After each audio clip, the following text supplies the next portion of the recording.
Hello. Welcome to my Sunday 3 p.m. This is criminal profiler Pat Brown, and I'm glad you're here.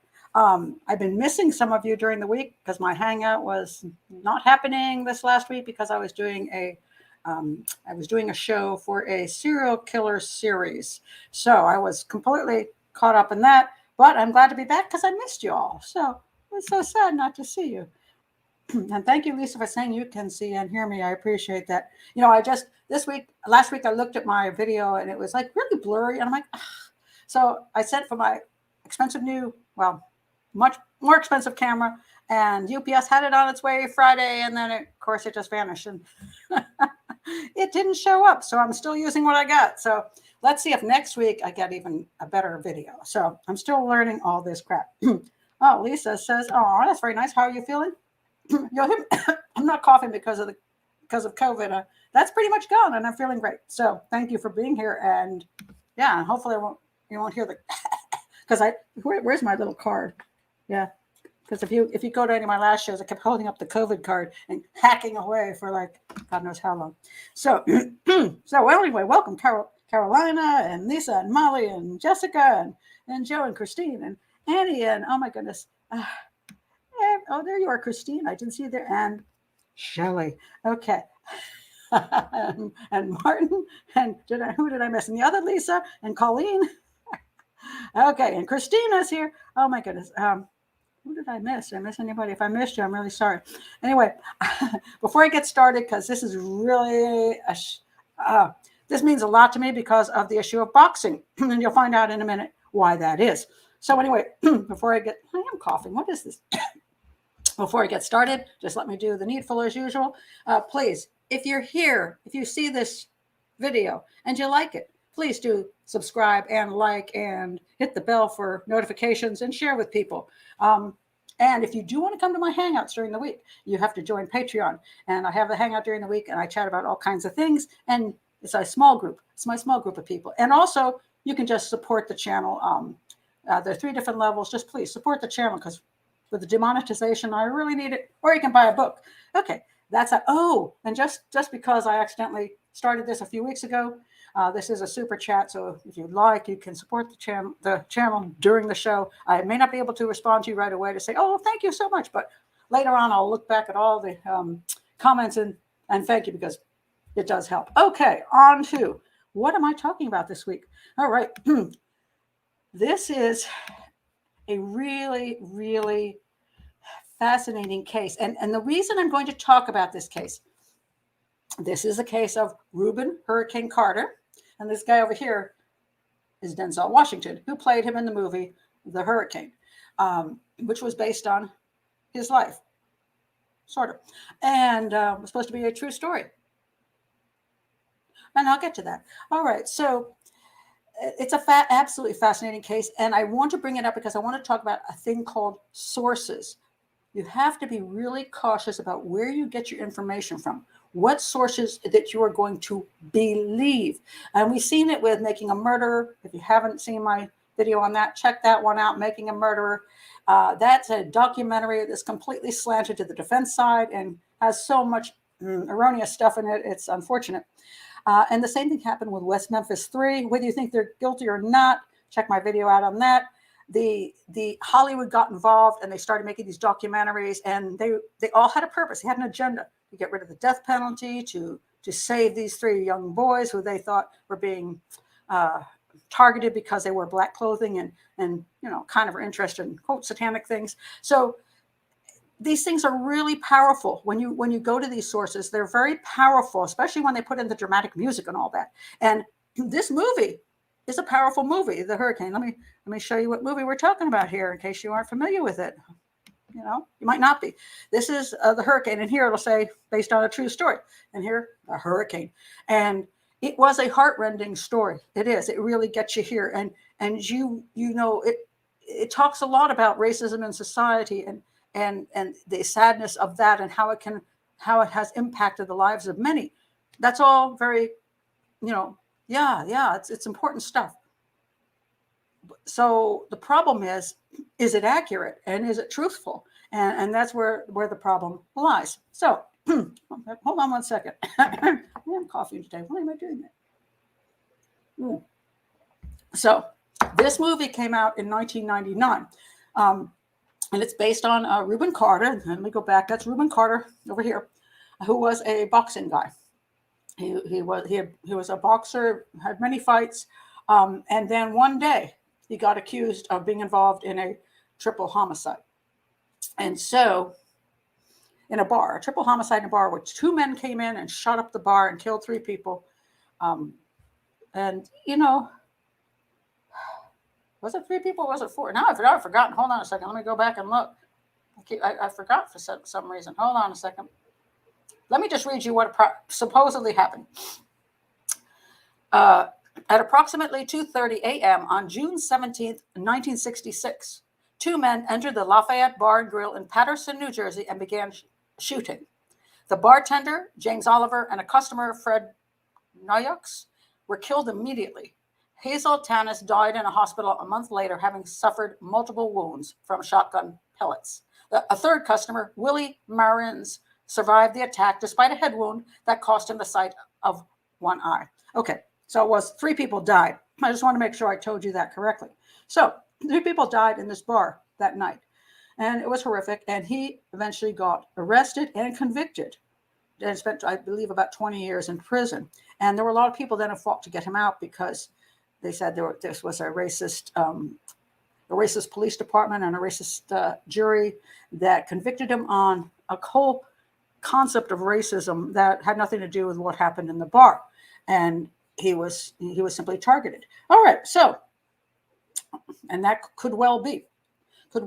So we're going to examine what the sources say, and then you can decide for yourself whether you think he was guilty or not. But I'm most interested in the issue of sources. So first of all, you may wonder why this case particularly struck me.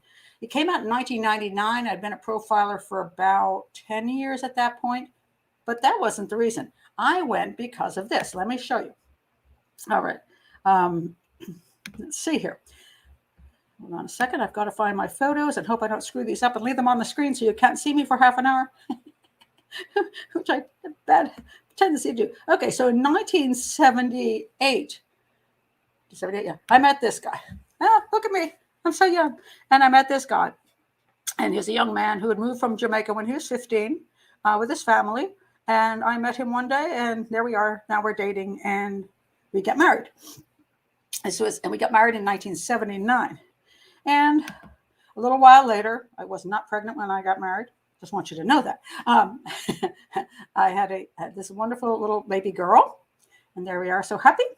And then I had a little baby boy, and that's my mother playing with the children. And I just want to point out to you, because I know one of the reasons I point out the issue of we have an interracial family is because sometimes I've had critics on this case who say, well, you're racist. And I try to point out, and that is probably not the issue. Although some don't still believe me, even if I say this. I say, well, just because you have non-white kids doesn't make you not a racist. But anyway, I point this out so you can just see where I'm coming from. These are my 2 children with my mother. And, in 1979, it was not a very popular thing to marry outside your race. People did it, but it wasn't illegal or anything. It just was kind of newish at the time. So my parents were like, oh, I think what I told my mother, I was marrying a guy named Tony, which wasn't actually his legal name. She goes, oh, he's Italian. And I went, no, he's actually not. He's from Jamaica. And but here she is, loving her grandchildren. My father loved his grandchildren. And a few years later, this was our family. And we had also adopted a young boy at the age of 5. And so he joined our family. So these are my kids. That's my ex-husband now. We were married 25 years. Lovely, lovely time with the family. So when 1999 came along and this movie came out, I was like, oh, this is so cool. Which wasn't because of the race issue. That actually wasn't it. I'll show you what the issue was, why I was so excited about this film. Well, I was excited about the racial issue too, because I personally was very, concerned. I mean, I was raising three children who were not white in a society that I was concerned. Are they going to grow up okay? Are they going to suffer racism? And actually, they didn't suffer much of that, and we had a great time and didn't have any issues. But I was concerned about it. So anyway, this is the real reason, though. This man over here is my brother-in-law. His name is Simon Brown. He's a let me see if I can. Let me pull up. It's over here. Let me pull up his Wikipedia page. That's not it. This is Wikipedia page. Yeah, I hate it when I lose things. I do this every show. So annoying. I had it right here, and now I just wanted to vanish on me. Okay, I'm going to pull it up again. I've had people say, "Why don't you hurry up and just say what you want to say, Pat?" I'm like, this is an educational show, so one has to have a little patience. All right, so this is my brother-in-law, Simon Brown, also known as Montequilla, a name given to him by the famous trainer, Jose Pepe Correa. Brown was a two-weight world champion in the welterweight and light middleweight divisions, and at one point was considered one of the best pound-for-pound fighters in boxing. So he was great. He was really, really great. So I spent a lot of time ringside watching boxing, and I'll swear to God, all the women and the Brown family, pop, pop, pop, pop. We can fight. We fight like girls. Anyway, because we spent so much time ringside. And I also want to point out that I also was very aware. I was also very aware, having spent so much time ringside and watching my brother-in-law move up over time, that he started. I think I met him when he was 15, and when he was with Pepe Correa, and he was just this young boy doing amateur boxing stuff, and then I think he won Golden Gloves, and then he went on, and we went to some fantastic fights. We went up to Canada when he fought. Now I'm going to sit here and point. Oh, come on now. One minute. I gotta pull it up. Come on now. I should know this. It's so. I hate it when I forget stuff. He fought Sean O'Sullivan. Oh, I don't have to look at it. Okay, he fought Sean O'Sullivan. He won the silver medal in. He was a Canadian boxer. Won in the Olympics. He won the silver medal, and we went up there, and he was supposed to lose. Simon was supposed to lose, but he got the fight, and he went up there and he knocked him out. I think it was in the third round, and I still remember the announcer saying, "He's ripping his head off," So anyway, very bad Irish accent, but the entire place was like Irish, and we were like, "Oh, we're going to get killed going to the parking lot." But actually, we came out, and these guys all of a sudden appeared in front of us, like five of them. We're like, "Ah!" And they went, "Yeah, he's a really good fighter." We're like, "Oh, thank you." Anyway, so his career went really, really well, and he became champion, IBF, WBC, fabulous. He went through a number of he had Don King at one time, and if everybody knows Don King, I don't have a love for him. I don't have a lot of love for Don King. Don't trust the man, and so you get a lot of these guys who manage the boxing world and. A little shady. So I certainly understood that the concern Rubin Carter had in this world, not necessarily because he was black, but because he's a boxer in this world. And it's a rough world as far as promotion goes, promoters and how you get your fights and all this kind of nonsense. So I'm like, I'm really interested in, what happened with Rubin Carter, because he's a boxer, and oh my God, it's like my brother-in-law. And so I wanted to see this movie. I thought it was going to be really, really fascinating. So, thank you very much. It's funny. I'm still missing. You all see the letters, and I saw them later when I was watching the videos, but the letters on the screen in front of me are missing, and they're going more missing every week. It's bizarre. He said, "Thank you for showing me the lovely pictures. Most welcome." See, I've lost it. Okay, hold on one second. Beautiful family pics. Thanks for sharing. Okay, that's what it says, and I can't hardly read it. So this is absolutely true. Joe knows boxing. Joe has a boxing channel. Go check it out. Joe Stunner Boxing, great channel. He said Don King never met a fighter he didn't rip off. Truth, absolute truth. Yep, you got it. So anyway, okay, says I love boxing back in the day. That girl says don't mess with that. Oh my goodness. Anyway, so okay, I gotta wipe my nose. Oh, my nose is right. Oh my god. Anyway, all right. So let's get to the story now. So, but I wanted you to know why I had this interest. I was a profiler, but I didn't go to see this movie because I was a profiler. I went to see this movie because I was interested in boxing, and I was concerned about racism in the country since I was raising 3 non-white children, how things were going, and what was happening. And so, yeah, I went to see this movie to see what had happened to Rubin Carter. I was very concerned. Now, I'm going to tell you what the movie showed, okay? This is, again, the movie The Hurricane. And I'm going to tell you the story. So, spoilers ahead. It's not much spoilers. It's history. So, but spoilers ahead, I'm going to tell you the basics of the movie. I want to show you the different parts of the movie. And then I'm going to go back and talk to you about these different parts of the movie, because this is what's so fascinating about the whole issue. And when one profiles it, when one looks at the crime scene, and when one looks at the evidence, what does one come up with? And what does Hollywood present? And, it's always true that Hollywood's going to fabricate a little bit of stuff here, and a little artistic license. But how far do you go? And that's a good question. So, at any rate, let me give you the basics on the movie. All right. So let me see if I can do this, because remember I told you the little pictures that I have, that they give you these teeny weeny pictures on StreamYard. I wish they'd make them like this, but you're like, what the heck picture is that? All right. So anyway, let me give you the basics of. Let me go back here to just for a second to. I've got so much crap open, so I can't find anything. Let me just tell you about Rubin Carter, generally speaking. Rubin Carter. He was. Let's see where his early life. Okay, he was born in Clifton, New Jersey, the 4th of 7 children. He later admitted to a troubled relationship with his father, a strict disciplinarian. Yeah. Okay, I just want to let you know that Rubin says a lot of things, and you can't necessarily believe Rubin, and I'll explain that in a bit. So anyway,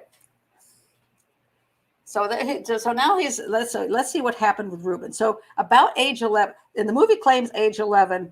I'm still wondering if that. Some people say it was actually 12 and 14. That there was this incident, and I'll tell you the incident, and I'm going to go back over this with other information later. So I'm not going to put my own opinions in or other evidence. I'm just going to tell you what the movie said. So at 11 years old, this is what happens in the movie. All right. This is not Rubin. This is Rubin's little friend. So the little friends are visiting a park, and this white guy comes up and tries to entice them with this watch. He's like, hey, look at this watch, kids. And then he starts pawing over one of Rubin's friends. So Rubin gets very upset about this and tries to stop the man, and ends up hurting the man and getting arrested. So the next thing you know, these are the police detectives. Now, the guy in the dark suit is the guy in this whole movie that's going to be the antagonist. He's going to be this really evil, racist, horrible police detective. He uses the N-word constantly. He says terrible things. He's just a nasty, racist, vicious human being. And it starts in this movie. Starts when poor little Rubin is arrested for trying to save his friend from this pedophile white guy, right? Anyway, he arrests him, and then Rubin gets convicted. Here's Rubin. Now he's in court. The judges said, you're menace to society, and sends him away. He's supposedly 11 years old. Look, 11 to me. It looks like he's 8 in this movie. But okay. So he's sent away to the reformatory, and he stays in the reformatory, but he absconds. So one day he gets out. It's a little bit earlier than he should have gotten out. So he escapes the penitentiary. The reformatory. And he goes into the military. And here you can see in the movie, they show him coming home. Look at his decorated. He's in the army. Look at all the decorations he's got on him. He's in the army. He becomes a prize fighter in the army and does really well. And then, he decides he's ready to come home and become a professional boxer. So he returns from the army. And then he fights this guy, Joey, let me get his name straight. Joey Giardello. Joey Giardello. He has a lot of fights, and then he's up against this Joey Giardello guy, and this guy, he beats this guy for he beats this guy unmercifully for like all the rounds, and he doesn't knock him out, but he just beats the living bejesus out of him. And so, end of the show, at the end of the fight, you just know he's got to win. He's got to win. And here's poor Joey. Now these are from the movie, so these aren't pictures of the real people. Here he is, all messed up, his eyes all swollen up, and he's a mess. But he wins. I mean, all the judges, it goes unanimous decision on the cards. He wins the fight overwhelmingly, and this is the look. Oh, this is, of course, Denzel Washington, but oh man, he just knows. Dang it, this racist society and these racist judges, this is what they did to me. And I'm not going to say he was fighting in Jersey, and I will say that my brother-in-law also fought in Jersey, and I saw one fight in Jersey which on the cards was ridiculous. Clearly my brother-in-law won the fight, and he didn't win the fight in New Jersey. So some of the judges in New Jersey don't trust him. So there you go. I can understand that. So anyway, meanwhile, now he's like, bummer, man. And I can't. My career is going to go down the drain because there's racist judges and stuff. So anyway, he goes to this club one night, and he's hanging out with his friends. He gets ready to leave the club. Okay, he gets ready to leave the club. Here he is. He's putting on his little coat there. He's leaving the club. And this is his friend Artis. Now, Artis is the guy who gets convicted with him. The two of them get convicted for this crime of the 4 people who were shot in the bar. And so this is the guy that's there. And he says, hey, you want to come, he wanted to ride home. So he said, you want to drive my car? He said, oh, cool, man. I'm going to get to drive your car. That's amazing. That's so amazing. So they walk out of the place. Okay, now I'm going to stop right here. Please take a look at this picture. Just this is a side note. Okay, everybody look at the picture. I'm going to say something. I'm going to take the photo away. I'm going to look at your comments just because this made me laugh. All right.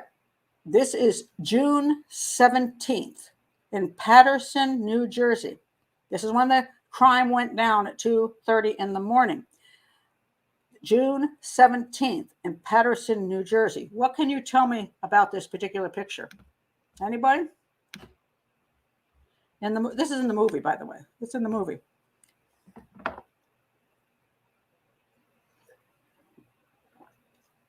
What does anybody knows about that picture? Okay, come on, somebody. I'll put the picture back up. Please tell me what you notice about this picture. Here, the guy in the black coat is going to be Rubin, and some woman from the bar is getting into a taxi, and the taxi is going to go away, and there's some other people standing out there, and they're standing out there having a chit chat. What do you notice about that photo? Somebody tell me. This is in the movie, so it just makes me. They will die of heat stroke. They will die. Yes, they're wearing coats. Oh my God, yes. It looks cold. Yeah, one of the women has a fur collar and a coat. I tried to find out on June 17th in Paterson, New Jersey. Could it have been an incredible, some kind of weird like freezing thing happening there? It's June. Usually it's swelteringly hot by June on the East Coast. I'm like, why are they all wearing these thick coats? What? I mean, it doesn't look like June. Well, it might be in Anchorage, Alaska, but hey, I haven't seen it look like that. I've never worn a thick coat in June in my life. So I'm just looking at this show going, huh? Okay, so at any rate, that was just an aside because I thought it was funny. And I'm like, did they shoot this show like in January and just make people stand out there? I have no idea why they even did this. Oh my goodness. You can hide more candy corn in your pocket. I don't think they had that, but they might have pretzels or something at the bar. I'm not sure. Oh my God. But funny. I have no clue why that was the way it was. But anyway, so he is leaving the bar and he's going to get John Artis, that's the 19-year-old boy, to drive his car for him. Say, hey, dude, throws him the keys, drive him a car. So anyway, they leave the place, and let me try to look at my little teeny tiny pictures here. All right, so they're driving away, and they get pulled over by a cop. And the cop looks in the car and says, hey, hey, Hurricane, hey, you in here? And he's like, yeah, me, what's up? And he's like, well, we're looking for a couple black guys, and the famous line in the movie is, Rubin Carter looks over at the cop and says, Any black guy? Will any black guys do? Will any two black guys do? Will any two black guys do? Insinuating that, they're just looking for any black guys, and it doesn't matter who they are. Okay, so then a few seconds later, boom, there's their car, and the police rush up, and they get caught. Well, they're not caught. They're arrested, and they're like, "What's even going on?" They don't know. They don't even know what the issues are. Well, then they find out that what had happened was a little while back, just down the road. It's like a minute away. There's another place. They were in the night spot, and this place is called the Lafayette Grill. And then the Lafayette Grill, a vehicle pulled up, looked like that vehicle, and some guys ran in, and they blew up. They shot everybody down in the place, and so they did that, and then they drove away. And so they were looking for actually not just two black guys, but two black guys in a white car. And Rubin Hurricane Carter was driving that kind of car. All right, so what happens is, these are the people that were shot up. This is Lafayette Grill shooting victims, Hazel and William, Bob, and Jim. And you can see where they all got shot. The guy got shot behind the bar first. That was the bartender. Then he shot the other two people, the guy at the bar, then the other guy. And then the woman over there at the bottom of the screen, which is number one. She was a waitress, but she had just dropped by to have a drink, shot her. And she first they didn't see her, but then she tried to escape and they saw her. So that happened. So then outside the bar, this is a real picture, not from the movie. This is Rubin talking to the police after they were stopped. They were brought over to the location to talk to them. So anyway, this is the place where they were at, by the way. This is the night spot. This is where they were, and this is just down the street. Now, after this happens, lo and behold, I mean, they get arrested, they get convicted, and this is a shock in the film they show because, Rubin's like, "You've got to be kidding me." And the poor John Artis is only 19 years old. Is like, my whole life is gone. They've both been convicted and sentenced to life in prison. And then it goes on to show that Rubin Carter wouldn't cooperate with things, so he was put in the hole. And in the hole, he only got 4 pieces of bread and some water every day. And then, let's see, what is this picture? Oh, but while he's, after he gets out of the hole, he refuses to wear prison clothes and he tries to be a rebel. He writes a book called the 16th Round. Okay, this is his book, which I have in front of me, which I read. Okay, he wrote this book. Meanwhile, he sent this book over to Bob Dylan. Bob Dylan wrote the famous song Hurricane, which, by the way, is a really good song. And he talks about all the racism and what happened that day and how everything went bad for Rubin Carter and all this stuff. He eventually did get sued for part of that song, but it was a good song. So anyway, that happened. Then, but I want to point out, even though that happened, and he sort of, his book was out and Bob Dylan had made a song about him, he still wasn't getting any help. And they, things weren't going well. Actually, they'd gone through 2 trials at that point, and they found him guilty on the Artis and Carter were found guilty on both trials. And now he's in prison. Oh, let me tell you what happened. So now he's in prison. He knows he's never going to get out. So his wife, he has a wife. Yeah, this is the wife he was married to at the time of the crime. And she comes to visit him, and he says to her, I know I'm never getting out of here again. I'm here for life. I'm dead basically to everybody and to you. So just divorce me. So good-hearted Rubin Carter just wants her to get to go on with her life. And she's shocked, but no, that he would say this to her. Very sad. So anyway, things don't look good. So, but that book he put out was found. Oh, wait a minute. This group of people. Now, these 3 here, the white people, are Canadians, and they live in a commune, and they're kind of communist kind of sort of folk. But anyway, they're kind of anti-government and wanting to live outside of all government and that kind of thing. Anyway, they meet this young boy in America. His name is Lesra, and Lesra has gone to high school and can't read, and they decide they want to make him, I think, their pet project. And so the parents finally agree to let him go to Canada with them and teach him how to read and save his life from the terrible American, educational and racist system. So anyway, they do that, and Lesra goes to this used book sale because by now this great book that Carter had written was just kind of like, been out for a long time and was now in used bookstores. But, Lesra found it. Oh my God, such a fascinating book. He can't read, but okay, he found the book, and here is what's forgot her name. What is her name? Dang, I forgot her name. Okay, what's her name? Hold on a second. Let me pull her name up because I just blanked on it. Okay, where are? Okay, now I can't find the names of the people. Wait a minute. Hold on a second. Let me find their names. I wrote them down somewhere. Hold on. Where are they? Can't find their names. Anyway, remember that woman. Anyway, that woman. What was her name? The Canadians. It's not on my Wikipedia page, just to give me a headache here. Well, they chucked. Oh, okay. Well, they chucked them completely off this Wikipedia page. Anyway, okay, I'm gonna have to. Let me look up. That ends up being his second wife, just to let you know. Okay, I'm gonna put in Rubin Carter's second wife just so I can tell you her name because I just blanked on it. Carter's second wife. There we go. All right, I love Google. No, May Thelma's the first wife. What's the second wife? I don't have second wife here. Oh, Lisa Peters. Okay, May Thelma was his first wife, the one he told in jail to, prison, he had to just forget about him and divorce him. And this is Lisa Peters, part of the Canadian group. And she's like, oh my God, this is such a great book. And so they want to now help out poor Rubin Carter. So Lazarus goes to the prison and meets Rubin Carter, and Rubin Carter becomes like a dad to him. Like the dad, he had one, but I guess his dad was it indicates that he wasn't quite doing much for him. So then he brings the whole group down and says, we got to get you out of prison. Well, he'd already lost 2 trials. So how are you going to do that? So this group decides to sell their house in Canada, move to New Jersey, and fight to get Rubin Carter out of prison.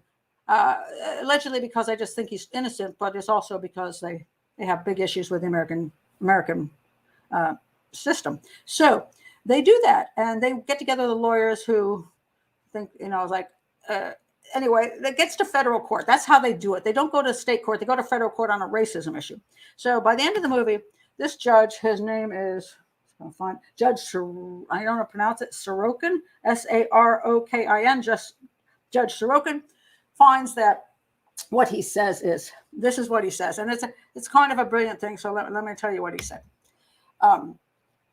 He says that Carter's conviction was predicated on racism rather than reason, and concealment rather than disclosure. And you know me, I'm a big reason person. So if you're going to base a trial on racism, or an arrest on racism, and a conviction on racism, and a trial on racism, rather than reason, I'm all with the judge on this. And concealment rather than disclosure. If you're hiding stuff, not giving out information, instead of being honest, I'm with the judge on this. The sole foundation is appeals to prejudice. The sole foundation of this issue is appeals to prejudice. In other words, they appeal to prejudice of people. That is a violation of the Constitution, as heinous as the crimes to which the defendants were tried and convicted. So he wasn't actually saying at this point that Rubin Carter and John Artis were innocent. He was saying that their civil rights have been violated, constitutional rights have been violated, that this was not a fair trial. And so they got out of prison finally after all these years, because actually I think Artis has already gotten out on parole. But Carter got out finally after all these years based on not proving his innocence. And they kind of blur that over in the movie, but that the trial was unfair and was a violation of his constitutional rights or civil rights. So anyway, after that happens, and Lazarus excited, he hugs him, and then he comes out and everybody's there. Oh my God, you're free. So here's, now he's free. And then what happens to him? He goes to Canada, he lives with the Canadians, he marries Lisa Peters, and he becomes a motivational speaker all over the world. And by the way, he is a good motivational speaker. I'm going to absolutely grant him that. Excellent motivational speaker. And you can put his name in, and his father was a preacher. I'm going to say he got it from daddy. And he can really speak. He's good. He's darn good at speaking. Absolutely fantastic. There are moments where I'm going, but a good portion of his stuff is really good. So that's why people really, really like Rubin Hurricane Carter. And now he's dead, and Artis is dead. And so there you go. So anyway, that is I'm sorry, I got to look at this picture for a second. Okay, all right. So that is the basics, all right, of the story that you're going to. Oh, I'm going to say something because I came back to my comments. Thank you, Coin, so much. Love you. So now there are going to be 3 issues in the story. The reality about Rubin Carter, the actual night in question, okay, and then what happened after the night in question. I'm going to go through all 3 of these parts because now here's where it gets really interesting, and which is why I talk about sources. No, he was not. No, he was exonerated post. I can't ever pronounce post. No, okay, don't make it hard. After he died. No, he was alive, and he lived many years after that as a motivational speaker, and he went around and around. He just died. I forgot exactly when did he die. I'd have to look that up again on Wikipedia. He died in. Hold on a second. Let me find when he died, just so I can tell you when he died. Okay, where is it?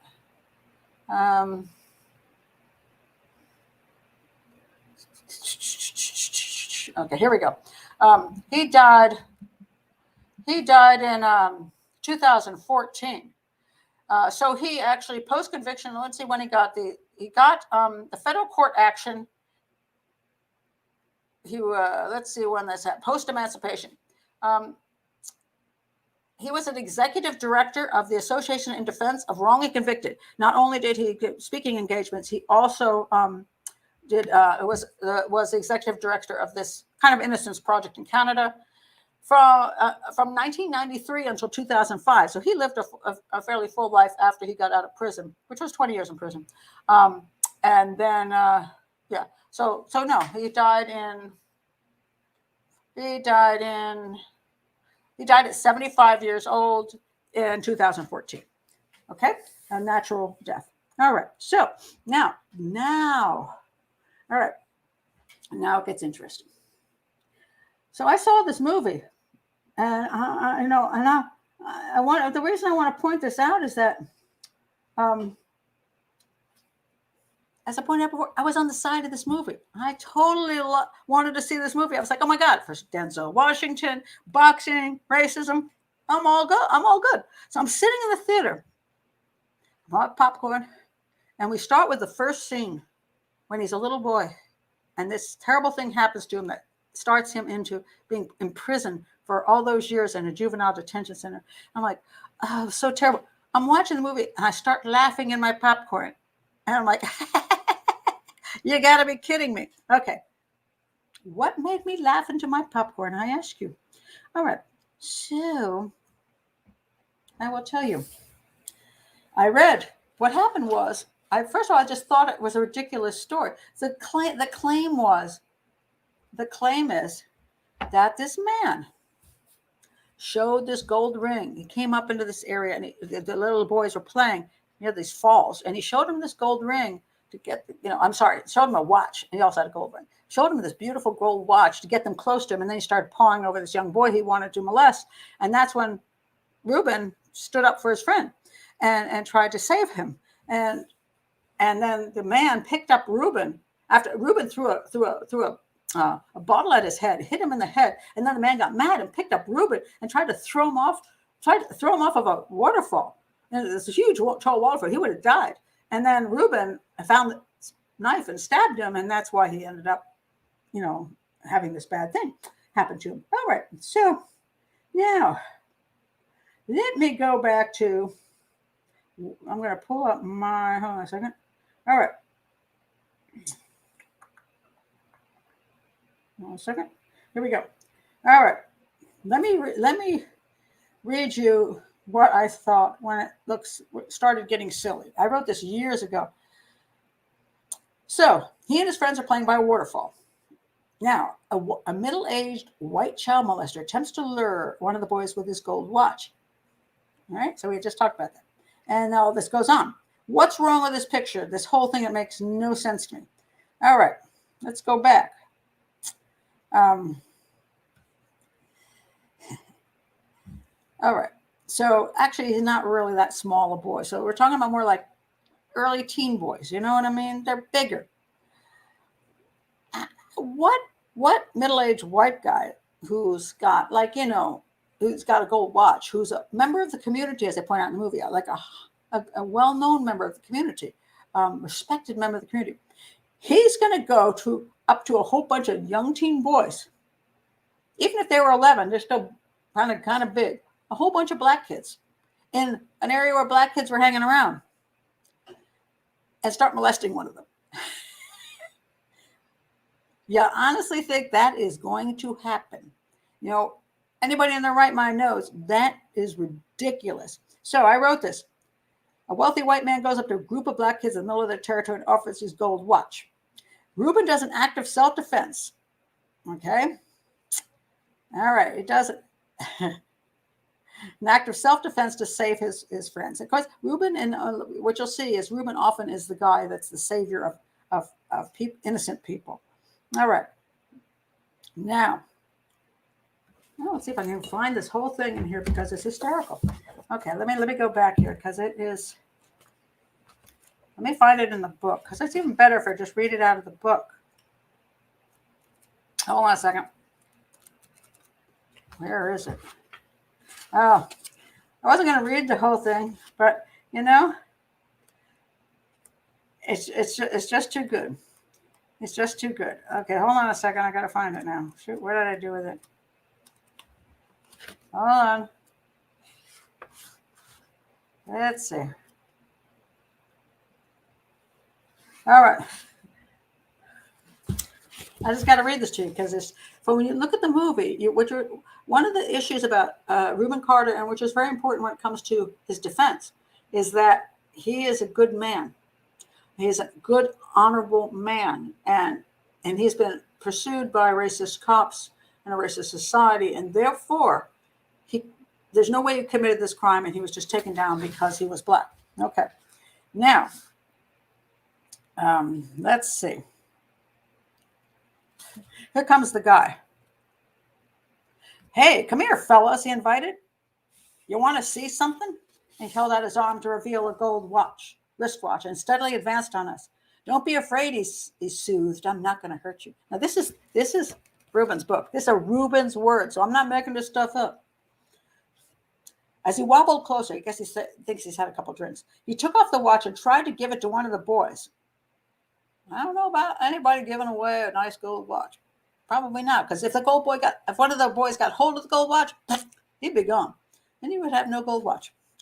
Let's go. Apparently, Rubin had to stutter at those days. Let's go, fellas, I said, pushing the boys ahead of me.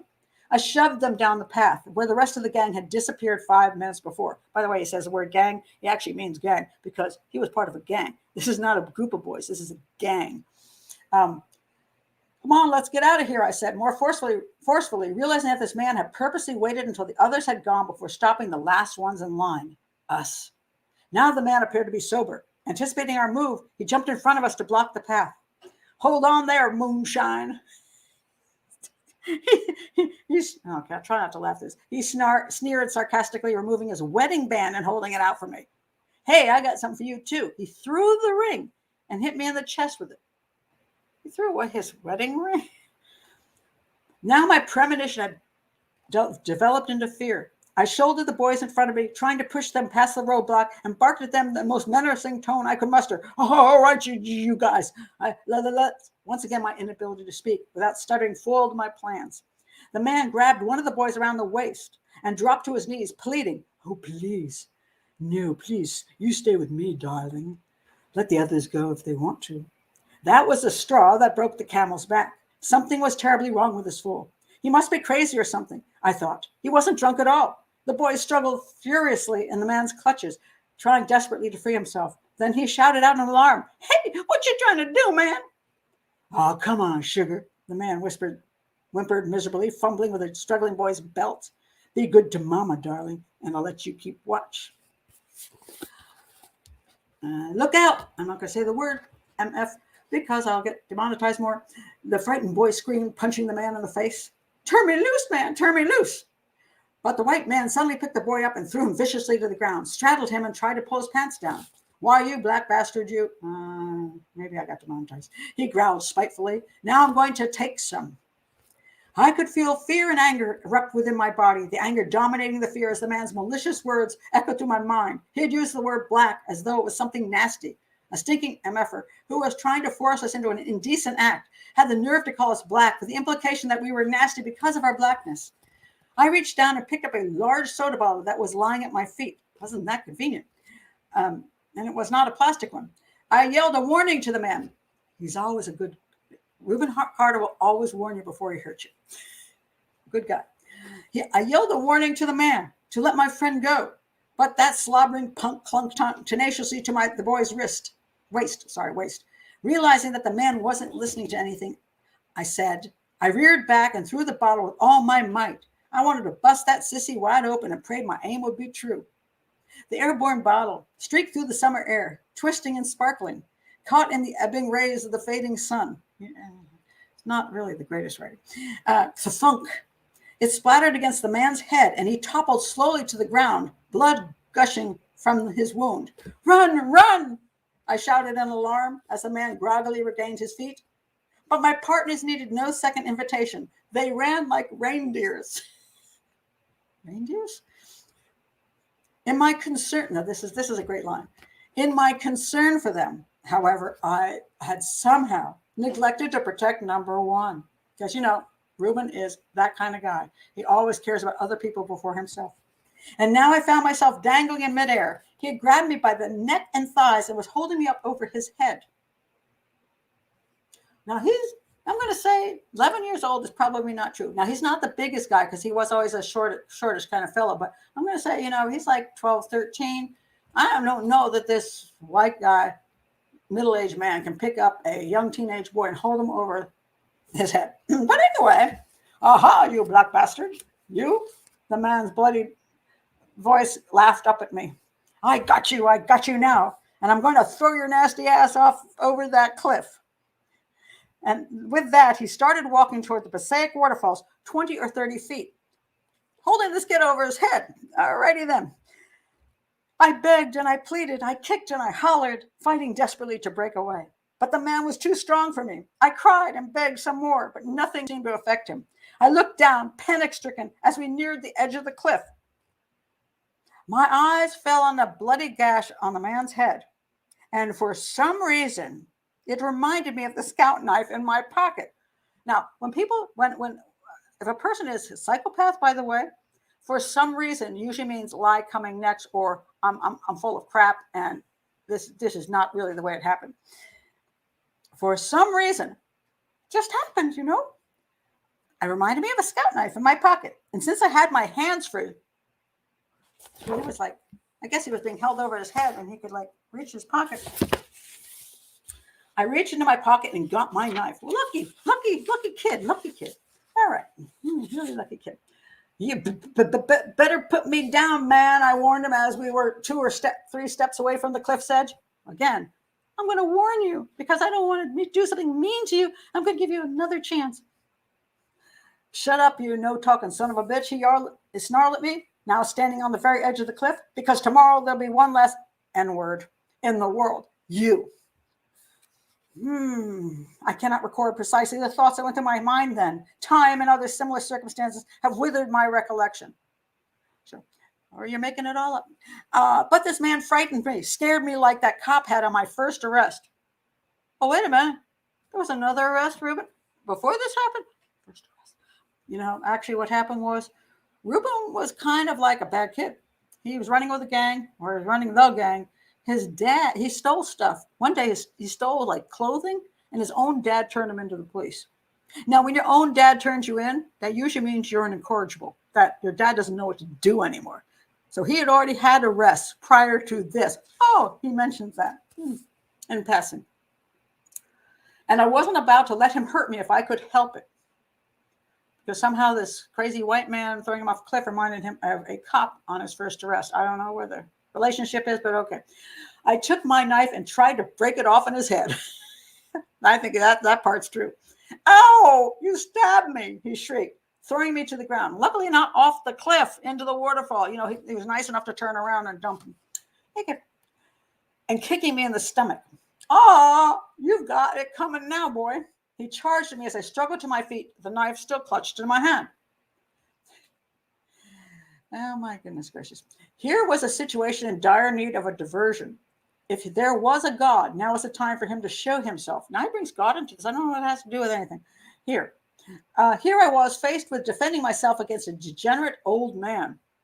Or to satisfy the skeptic here, he was a gentleman protecting his valuables from the clutches of a young thug. What? If you're skeptical, it was a gentleman protecting his valuables from a young thug. How many of you are now skeptical? Alrighty then.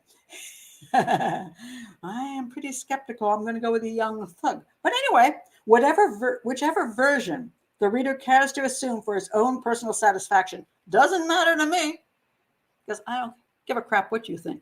Anyway, in my case, my struggles to regain my footing quickly resulted in getting my legs tangled up, and I fell back to the ground. The man, in the momentum of his charge, tripped over me and fell to the ground too. As he fell, he grabbed onto my legs. Oh, I get you now, boy, he said with satisfaction.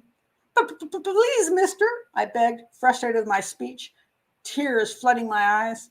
Please let me alone. Oh, no, you sweet little bastard, you, the man slurred, gleaming wickedly. This is such bad writing, I want to throw up. Gleaming wickedly. No, boy, you cut me. Now I've got to show you who's boss. Apparently, the man forgot or simply chose to disregard the knife I had in my hand. It's the man's fault, you fool. He'd knelt before me, blood streaming down his face. My mouth opened and closed silently, trying to form the words that were in my mind, but could not come to my lips. Then he threw himself on me with a grimace of delight, moaning and groaning and blissful. Ah, sugar baby, he whispered in a tone of ecstasy. Rubin Carter knows nothing about pedophiles. His arms encircling my neck, his scratchy beard massaging my face. This feels good. Okay, the guy's got blood running down his face, and the guy's, is already what tried to break the cut knife off in his head. So he's been smashed on the head and a knife stuck in his head, but he's thinking of sex, because you always do after you feel like you're about to die of your injuries. This feels good, he was saying, when I drove my knife into his side. Oh, he grunted with pain, his eyes snapping open in surprise. Blood spurted from his lips, and I drove my knife again and again into his ribs. Then he jerked and sagged heavily on top of me. I pushed him off and got on top of him. Guess that wasn't good enough. But still he struggled. My mind was shouting, I told you not to scare me, mister. I told you not to scare me. And each time this thought flashed through me, I plunged the knife into his heaving chest again. Then a convulsive shudder racked his body and his eyes fluttered open. A long wheezing, gurgling sound escaped his lips and the man struggled no more. I peered at the chalk-white face beneath me. Sightless eyes stared back. An electrical charge shot through my body and my hands began to quiver and shake uncontrollably. I leaped off the man, the knife slipping from my limp fingers, and I sank to the ground. Oh my God, I remember saying, tears streaming down my face. My hands were covered with blood. Oh my God, what have I done? I think you've broken your knife off in his head and every other place in his body. That's what I think you've done. All right. I didn't know whether he was dead or alive. The latter, it turned out. The guy lived. But I knew I had to get out of there. So he ran away.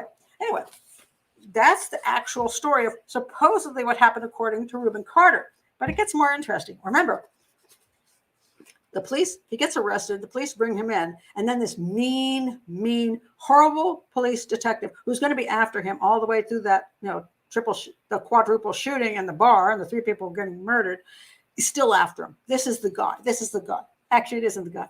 There's no, this is a different guy. Actually, these guys have nothing to do with each other. This is just Hollywood stuff. So anyway, but he goes to the police pick him up. Now, so anyway, the police do get him and they bring him in, and I want you to hear what he has to say.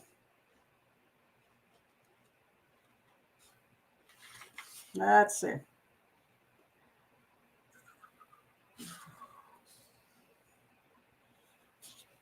Let me just get to the part, because there's a very long part, but I want you to hear the part where, now, 1 minute. Wait 1 minute, I gotta find this part, because he's a very wordy guy. Now he likes to, like,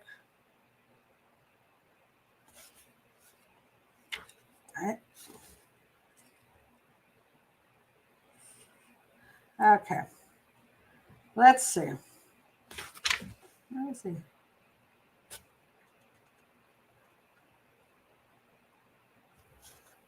Okay, here we go.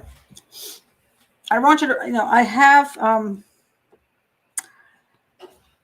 have written all the notes from this, but I decided not to do it. I wanted you to hear it from Rubin Carter, because a lot of times people don't hear it from the source. And this is a great source.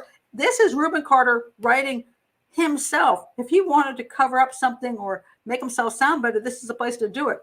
Sometimes it doesn't make, oddly, he doesn't do it very well. And sometimes he actually tells the truth. And this is one of the places. So in this story, in Hurricane, as a child, he's just trying to save his friend. And in his story, he's still trying to save his friend in the most ridiculous way you've ever heard. And now he's at the police station, and the police just say to him, "You're horrible, you're a menace to society, you're gone." And they're horrible and mean to him. Now listen to what actually happened at the police station. All right. Now. All right. So, "Here, Carter," he said, handing me 3 sheets of paper. "I'll show you I've been leveling with you. I mean about the statements I mentioned, because the other boys had given statements. After I read and reread the statements over and over again, I gave them back to the detective. 'Where are these guys now?' I asked. 'Well, they're home, of course. I told you they wouldn't take any of the weight. Well, what's going to happen to me?' 'Well, to be truthful with you, Rubin, we want to hear your side of the story. Because judging from the condition that man was in, we don't think it could have been done by you alone. So we want what really happened.' You understand what I mean?" I was trying to give him a break. "Solutions began to materialize in my mind." Solutions? Lies. Solutions aren't solutions. You just tell the truth or you tell lies. Lies are materializing in his mind. "In the incriminating statements the other fellows had made," so all the other guys admitted, I guess they weren't being molested. "They had admitted to being at Tubbs on the day in question and have run away when I told them to. This in itself wasn't too damaging to me. But the statements went further to say that a few days later, prior to my arrest, one of the boy's parents had caught him wearing a gold wristwatch. His mother, indoctrinated like my father with Christian dogma. Oh, I dare that mother question her son about a gold watch he can't possibly afford. I questioned him and wanted to know where he'd gotten the watch from. When he couldn't give her a plausible answer, she turned the watch over to the police with the explanation that he had found it. That wasn't too bad either. But when the police found the man's name engraved on the back of the watch, and his wife identified it as being her anniversary gift to him, the cops picked the boy up for questioning. As he was unaware of what had taken place after he had escaped, he told the police where he had gotten the watch and who was with him. When the other 2 fellows were picked up, they told the same story. There wasn't the slightest discrepancy. So they were freed and I was arrested. Basically, they said, we ran and Rubin was there with the dude. What could I say? This was it. I was caught dead to rights, so to speak, by these 3 statements. I was caught dead to rights. In other words, that was the truth. Where is the knife that you used, Rubin? The officer asked, interrupting my thoughts. I don't know, I said. I broke it up and threw it in the river. But where, the cop urged. Where did you throw it? What part of the river? The man's persistence kindled a flame of anger in me and the impulse to end it all right there. Man, you better leave me alone, I warned him. I told you I broke it up and threw it in the river. Okay, he said, and he went for the cell door. But I think it would be wise for you to give us a statement, Rubin, if for nothing else, at least to protect yourself. Because if you don't, nobody else will. I thought about that a long moment or two, and I shook my head. I didn't want to make any statements. Well, is there anything else you would like to tell me before I leave? He inquired. Silence. All right, Carter, I won't press you anymore, he said, unlocking the door. Can I get you a soda or something? Wow. Boy, that was just brutal police interrogation. They said so many nasty things to him. Isn't that interesting? Rubin Carter himself, basically, he admits to stabbing the guy a major amount of times, many, many, many times. And consequently, he is taken to court, and he is found incorrigible because he's a leader of a gang. He has a long history of criminal offenses, and he's only like, they say 11, maybe 12, 13. I don't know what he is. He gets sent to, a home for the boys. So, because everybody's pretty much given up on him. All right. So, not such a nice kid, not such a nice kid. And here he admits it. But in the movie, they pawn it off as, Rubin was the nicest guy. He tried to save his friends, and the bad police did this terrible thing to him and sent him to prison. This little child sent him away from his family to prison for all these years. All right. So now, what happens then? This is the next interesting thing that happens. Okay, so here is, hold on a second. Remember that part where he went into the army. Okay, this is important. He went into the army, and he went to the army, and he worked as a he was a prize fighter in the army, and then he decided they said if he wanted to up another time that he could then continue on in the army, maybe get better boxing. He said, yeah, I'm done with that. He went home. Remember that picture of him walking with his legs in army uniform? I want to show you an interesting army uniform picture. Where is my army uniform picture? Okay, it's over here. Let me find it. In the book. Ooh, where's that wonderful picture? Oh, don't tell me it's missing. Oh, there we go. Okay, this is interesting. Now, on the left side, you'll see Carter's autobiography. That's the one I'm reading to you now. It's the picture is in the book because I just read to you right here. That's the book. That's the picture in the book. You see all those insignias and all those fancy little. I'm not really familiar with military stuff, but he's got nice stuff. So it means he did well in the army. Over here in Judd Hirsch's Hurricane book, which I also read, which is also mostly nonsense. But look at that, the picture without any of those things. What happened to all those things? What happened to them? You know what happened to them? I'll tell you what happened to them. More lies. They present this as he left the army because he wanted to. No, he had 4 court-martials. 4 court-martials. He was tossed out of the army because of his bizarre behavior. He was a thief. He wouldn't obey orders. In other words, it had psychopathic behavior and got him thrown out of the army. Now he gets back and he's all pissed off because he gets put in. He's because he jumped. He escaped from juvenile, so they put it back for all of 10 months. What he says, 10 long months. Anyway, then he's out and about. All right, but he ends back in prison. You know why he ends back in prison? Because he attacks a woman. Let's see if I can find this one where he said this. Let me find this out. Carter comes home and gets arrested. He spends more time in jail, and during this time, by the way, he goes on to more grandiosity. He's big into grandiosity, and that is a trait of psychopathy. I wanted to be the administration of justice, the revealer of truth, the inflictor of all retribution. I gloried in those thoughts. Then he gets out. He's being a great citizen, and he supposedly gets put back in jail. All right, why did he get put back in jail? Well, he started hanging out with pool sharks, hustlers, pimps, and gangsters, and he admits that, even though he's supposedly totally rehabilitated. Oh, and then, this is what he says. Then, out of the clear blue sky, that goes along with, and then something just happened. Out of the clear blue sky, without rhyme or reason, I snatched a woman's pocketbook right there in broad daylight. I don't know why I did it. It just happened. With my pockets loaded down, jam-packed with full of my own money, it was the most dastardly thing I had ever done. Well, maybe the stabbing the dude all over the place was dastardly more, but okay. I simply snatched that poor lady's purse and ran like hell, laughing no less, and she was a black woman.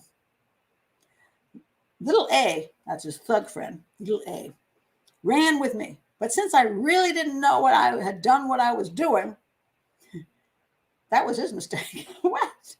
Okay. And then giddy and folly, I went wild-howled and did it again. He attacked 2 more people on the street.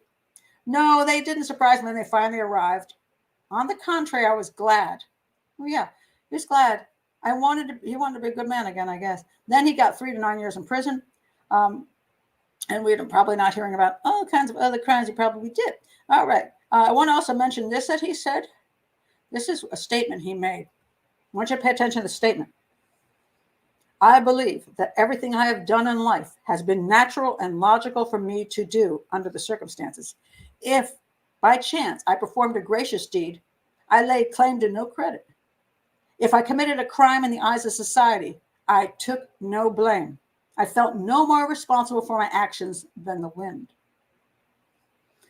Wow, that's called no remorse, no responsibility. That are psychopathic behaviors. All right, so let's move on to his boxing career. All right, remember how in his boxing career, he supposedly was this great boxer, which he wasn't.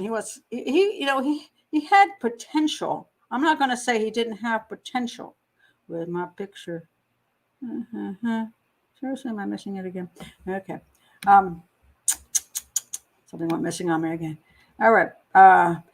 So anyway, let me just go back to his fighting look, because I did put this other one up, but it's gone missing. So okay. So anyway, so let's go back to Rubin and his fighting career. Now, what happened here was his claim is that after he got out of prison yet again, he was fighting, and it was because of racism that he ended up losing his career. Now, he started out pretty good. He boxed pretty well. He had one fight where he did knock a guy out pretty darn good. Now, I'm not saying he's a bad fighter. He wasn't. He was a very strong guy. He was very muscular, and he came out and he scared people because he was like a really tough-looking guy. I mean, I watched his fights on YouTube, and you can find them on YouTube. I thought they were very interesting. I thought he was a good fighter. He's a good puncher. The problem is he has a tendency to take his left and keep missing people's heads with it. He just keeps going over their head, and once he goes past the first number of rounds, he starts not having the strength to actually knock somebody out, and his boxing skills are a little bit on the weak side, although he would never admit that. So anyway, so what happened was he finally got to this Joey Giardello fight. Now, he had the first 4 rounds were kind of in his favor. I think the first was probably even. Maybe the second might have gone to Giardello. The third and fourth, I believe, he hit Giardello. I think he had the third and fourth. Giardello got, he got stunned for a minute there. Didn't go down, but he was stunned. But it went on for 15 rounds. So what happened was after enough rounds had passed, especially in the last 6 or 7, it was Giardello. And it was, and here's the thing people don't understand when about, and I think I'm going to look for comments from Joe here because Joe knows boxing. If you're sitting ringside, you see a different fight than when you're way back. You're way back, okay? So, yeah, this is correct. Okay, I want to point this out first. Carter made his name by knocking out the great welterweight champion, Emil Griffith. He did in 1 round. Absolutely. That was, whoa, everybody was shocked. And he had a good fight. Pat is correct. Carter was a big puncher and physically strong, but he could be outboxed. Yeah. And I want to point this out for you, Joe. You can just back me up on this. I hope. So I went to a fight for my brother-in-law. Normally I got ringside seats, but I don't know who the heck screwed us on this one. We didn't get ringside. We were like back on this flat floor. I'm not sure which fight it was. I was sitting there with my sisters-in-law, and we were watching from a distance. And from a distance, all we saw was our family member, Simon Brown. He was being hit mercilessly. Boom, boom. The guy was beating the crap out of him. Boom, boom, boom. The fight ended. My sisters-in-laws were in tears. They were hysterical. Oh my God. And then the judges came out unanimously for Simon, and we're like, what? What are they talking about? We thought he lost for sure. He got beat senseless every round. Turned out that's not what happened, because after the fight, Simon's face was completely clean and the other guy's face was completely messed up. And we're like, what? So what had happened was Simon was a good boxer, so he knew how to duck and he knew how to punch. So this guy looked like he was hitting him, but he was ducking and punch, duck, punch, duck, punch, duck. And so he beat the heck out of the other guy. So the judges had it correctly. So when watching the Giardello fight, that's exactly right, Joe. Giardello was a much better boxer. He was a puncher. And the problem is sometimes, if your punch doesn't nail him, you get outboxed. Giardello, is that his name? Yeah, Giardello, outboxed him. And when the end of it came to the end of the fight, the judges found unanimously for Giardello for good reason. For good reason, because he won the fight. And also, when you're going up against a champ, he was going for the championship. Giardello, not him, that's Hurricane. Giardello was the champion. And it's always kind of known that, if you're going up against a champion, you don't want an even fight. You better beat that guy. You better beat him solidly or knock him out. He did neither. He did not knock him out, and he did not win enough rounds to beat him to the point where you go, okay, we got to give it to him. So Giardello won fair and square. And actually, he didn't even object to that at the time. He was like, yeah, he knew he lost. So this was something put in the movie to make it look again like more racism. And then his career went downhill after that. And probably because he was not a great boxer, he was a good boxer. And also, even if you're a great boxer, even my brother-in-law, he in the beginning of his career, he won I forgot how many fights he won straight, like 20 or 25 straight wins. And he went up, became a champion. And then in the later days, he got older and he started losing. And that's what happens. He lost a good portion of his last fights. And then his career was in a nosedive. So it wasn't, I should have said the art of hitting and not being hit. Oh, okay. Let me point out here. Joe says it's called boxing, not fighting. The art of being hit, or you're saying the art of hitting and not being hit. Right. Exactly. To judge a fight accurately, you have to sit ringside. Oh, so true.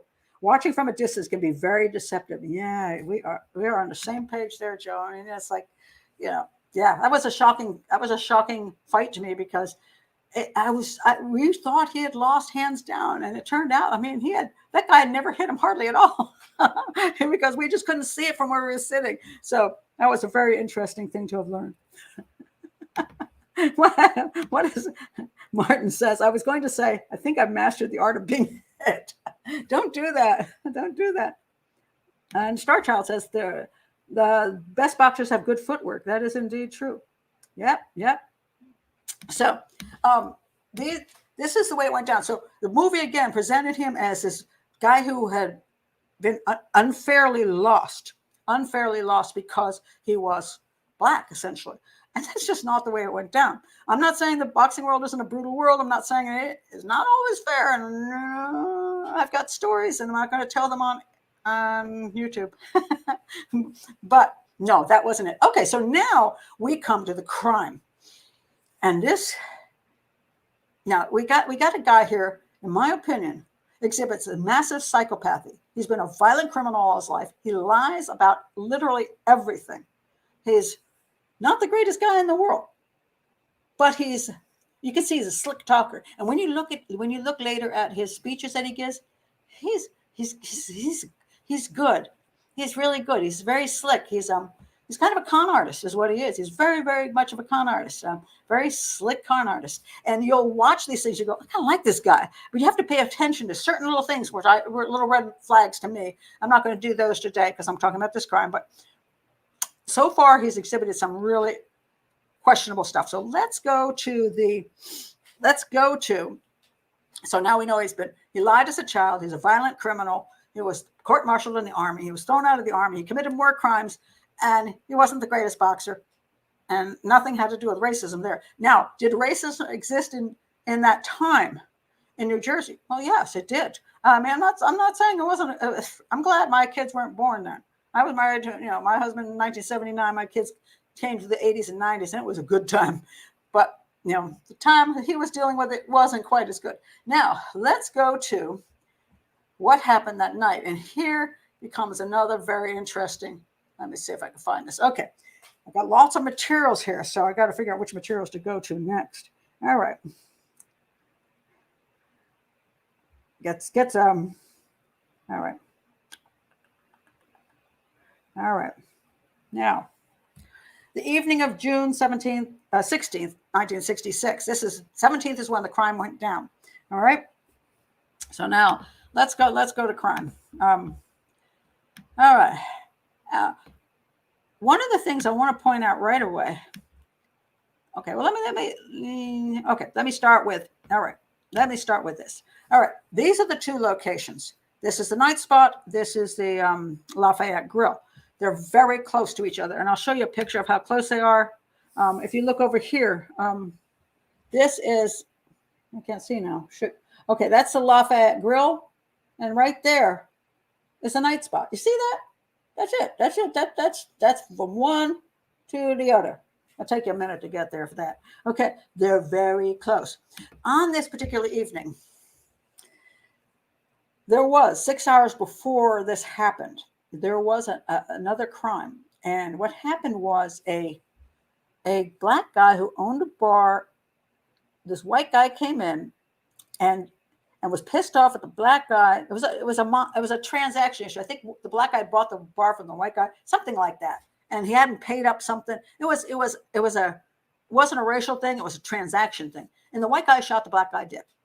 That's what happened. Now, that happened 6 hours before. And so this is why the racial issues are sort of here.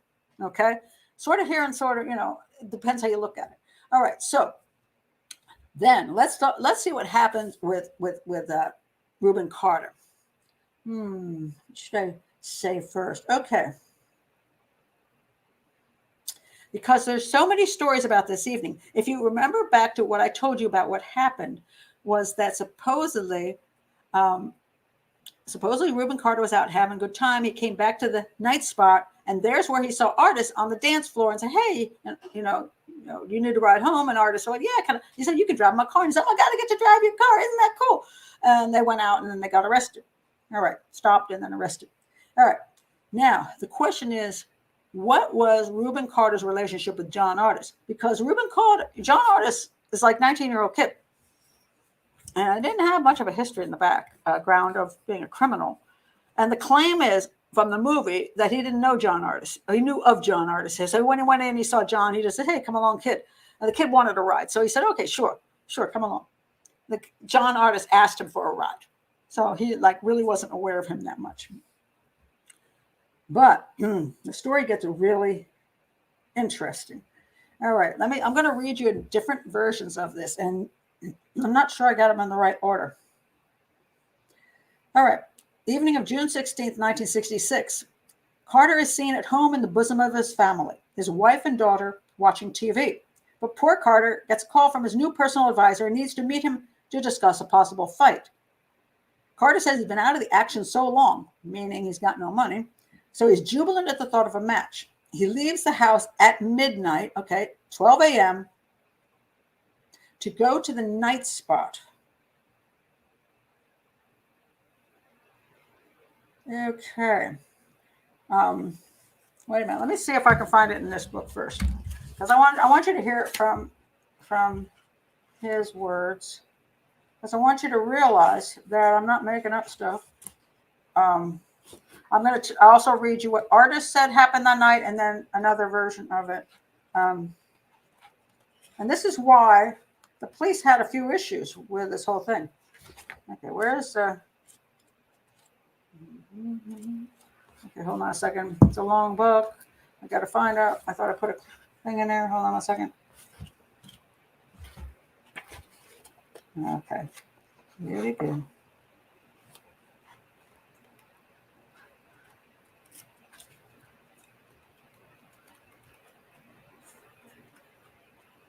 Oh, by the way, I didn't read this before. I thought this was interesting. When he got out of the army, he said, "People were afraid of me, even my own family." That's interesting, isn't it? Why would his own family be afraid of him? Okay. All right, hold on a second.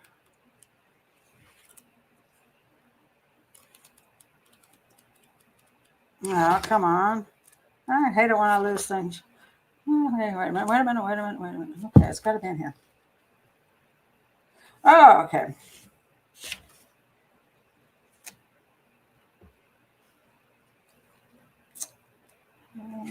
Let's be a little patient.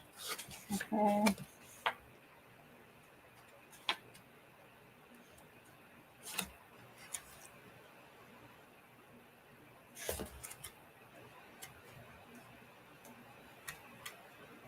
Okay, there we go. All right. Sorry it took me so long. I apologize. It's an educational channel, not a well-produced channel. Okay. I want you to hear it from the words of Rubin Carter, because then they're not my words and I'm not messing around with it. All right. I didn't get out of the house until late that night.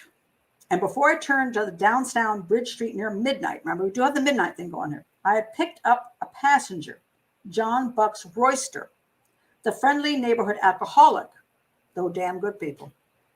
When I slowed down to make the left-hand turn to the Club La Petite, that's another club, and then that's a different place that he goes to that night. So somebody called me over. I pulled over to the curb and waited. A minute later, a young fellow named John Artis sprinted up to the car. John was a tall and rangy, light-skinned boy whom I had met twice since I've been home. Kind of like saying, I only had 2 drinks, sir. He was a whiz at most sports, but he turned down some athletic scholarships, blah, blah, blah. John was too young, only 20. You going to the night spot hurricane? He asked me. And if so, would you drop me off? Okay, I told him, but I have some business to take care of down here first. But if you want to wait, I'll take you up there when I go. So John climbed in. Now he's got 3 guys in the car, supposedly about midnight. All right, he goes to the Club La Petite. Let's see. And they talk a bit in Club La Petite. And then I drove John Artis up to the night spot, dropped him off. And Bucks and I went to another club called Richie's Hideaway. That's where the best band in town was. It wasn't until 2 a.m. that we wound up back at the night spot to meet with Wild Bill Hardney, who was already there. Another hanging out there. At 2:15, I drove. Get this one. This one's funny. This is important too. While I was standing there talking to them, a woman that I knew named Kathy McGuire came over with her mother and asked if I would drive them home. It was only a few blocks away, but it was a long, dark street without many lights, and violent death was not taken very serious in the area by the Paterson police. At about 2 a.m., I drove the 2 women home, gladly, though I was beginning to feel like the ever-ready neighborhood taxi cab company. But a long time before, I had decided no matter how high I flew in my career and to what heights I scaled, I would never be too big to remember my people or forget that I was still one of them. Too many, and that, just remember this, he never will forget his people. Keep that in mind to the end of the show. Never will forget my people. Too many times in the past, even right then with my friends, okay. But that's when my money got funny. With my pocketbook laying on E, in other words, he couldn't pay for his drinks. He was at the bar, couldn't pay for his drinks. He's out of money. That's the claim anyway. I asked Wild Bill to come home with me while I picked up some more bread. It wasn't that I thought my wife would actually try to stop me from going out. It was ladies' night. He was out at ladies' night. But knowing that woman, she might just have worked it. So I thought it'd be best to bring some support. May Thelma knew Wild Bill didn't like him, so I asked him. But he told me he couldn't do it. On the way out of the club to my car, I saw John Artis again. He was standing by the door with Bucks. Now, remember this. In the story, he picked up John Artis. John Artis waved him down. He picked him up. He took him with him. They went to the first place. Then he dropped John Artis off. Then he went someplace else. Then he came back, and he sees John Artis again by the door with Bucks. That's the drunk dude, right? And I invited them along for the ride. What the hell, I thought. If my wife tried to put the slammers on me for the night, I could always tell her that I had to take them home. Now, what's interesting, he's going out to get more money, but it is closing time, and there is no place that's going to be open. So it's a pack of lies here. They both agreed to come. Listen to this. And John wanted to drive. Remember this. John wanted to drive. His words. John wanted to drive. Do you remember in the movie? John, yes, he threw the keys to John because John wanted to drive, right? All right. No, he told John he could drive. No, in the movie, he said, "You drive, John." And John goes, "Oh my God, you're going to let me drive?" In this one, he's saying John asked him to let him drive. Since this wasn't my Eldorado, my expensive car, but a 1966 white Dodge, I tossed him the keys, gave him the directions, and settled down in the back seat. I lived about 3 miles away. And the shit started about four blocks from my home when the police car pulled up. When we pulled over, a uniformed officer approached John and asked for his license and registration. John gave him his license, but didn't know where I kept the registration. "It's on the steering post, John," I spoke up from the rear. Then the cop flashed his light in his face, and I saw it was a Sergeant Captor. The area was his regular patrol. "Hey, how you doing there, Hurricane?" he asked. He'd always been a friendly type and never had any trouble with him. "I'm okay, but what's wrong? Why did you stop us?" There was another cop out there looking at the license plate. This car had New York plates on it. "Oh, nothing really," Captor said offhandedly. "We're just looking for a white car with 2 Negroes in it." He handed John his license. "But you're okay. Take care of yourself," and walked away. So they weren't looking for just two black guys in a car. They were looking for 2 black guys in a white car, which is why they got stopped. Not just any 2 black guys will do, you know? So anyway, so then they got stopped a little while later. All right, so that is the story he tells. Now, he says John picked him up. He picked up John earlier in the day. Then he went about and did his business, okay? Now, pay attention to this. I'm going to try to let you hear this. This is John Artis himself. John Artis is telling the story years later. I think at that point, Rubin's already dead. And the BBC do a thing on the Hurricane tapes. It's called the Hurricane tapes. The thing is such agenda-driven. I mean, there's so much, I just love Rubin Carter from the beginning. You can just tell where this thing is going. So, yeah, didn't do a lot for me. I couldn't even listen to it because I thought it was stupid. But I want you to listen to this one thing. Let me find it, which is on one of the episodes. John Artis saying what happened that night. I think it's really worth listening to. Hopefully I can get that. All right, let's not see. Hello and welcome to this podcast from the BBC I'm not there World yet. I'm going to put Service. this front of the Please mic. let us know what you think and tell other people about us on social media.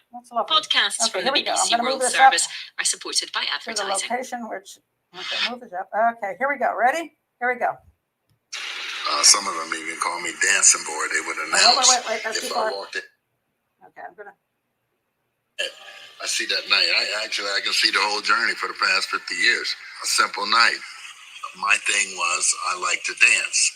I could go into the bars and dance. I didn't drink, but I could go in and dance. People like to see me dance. Some of them even call me dancing boy. They would announce if I walked in, "Here come that dancing boy." So, yeah. So it's still very vivid. It's still very vivid. When did you first on that night see Rubin?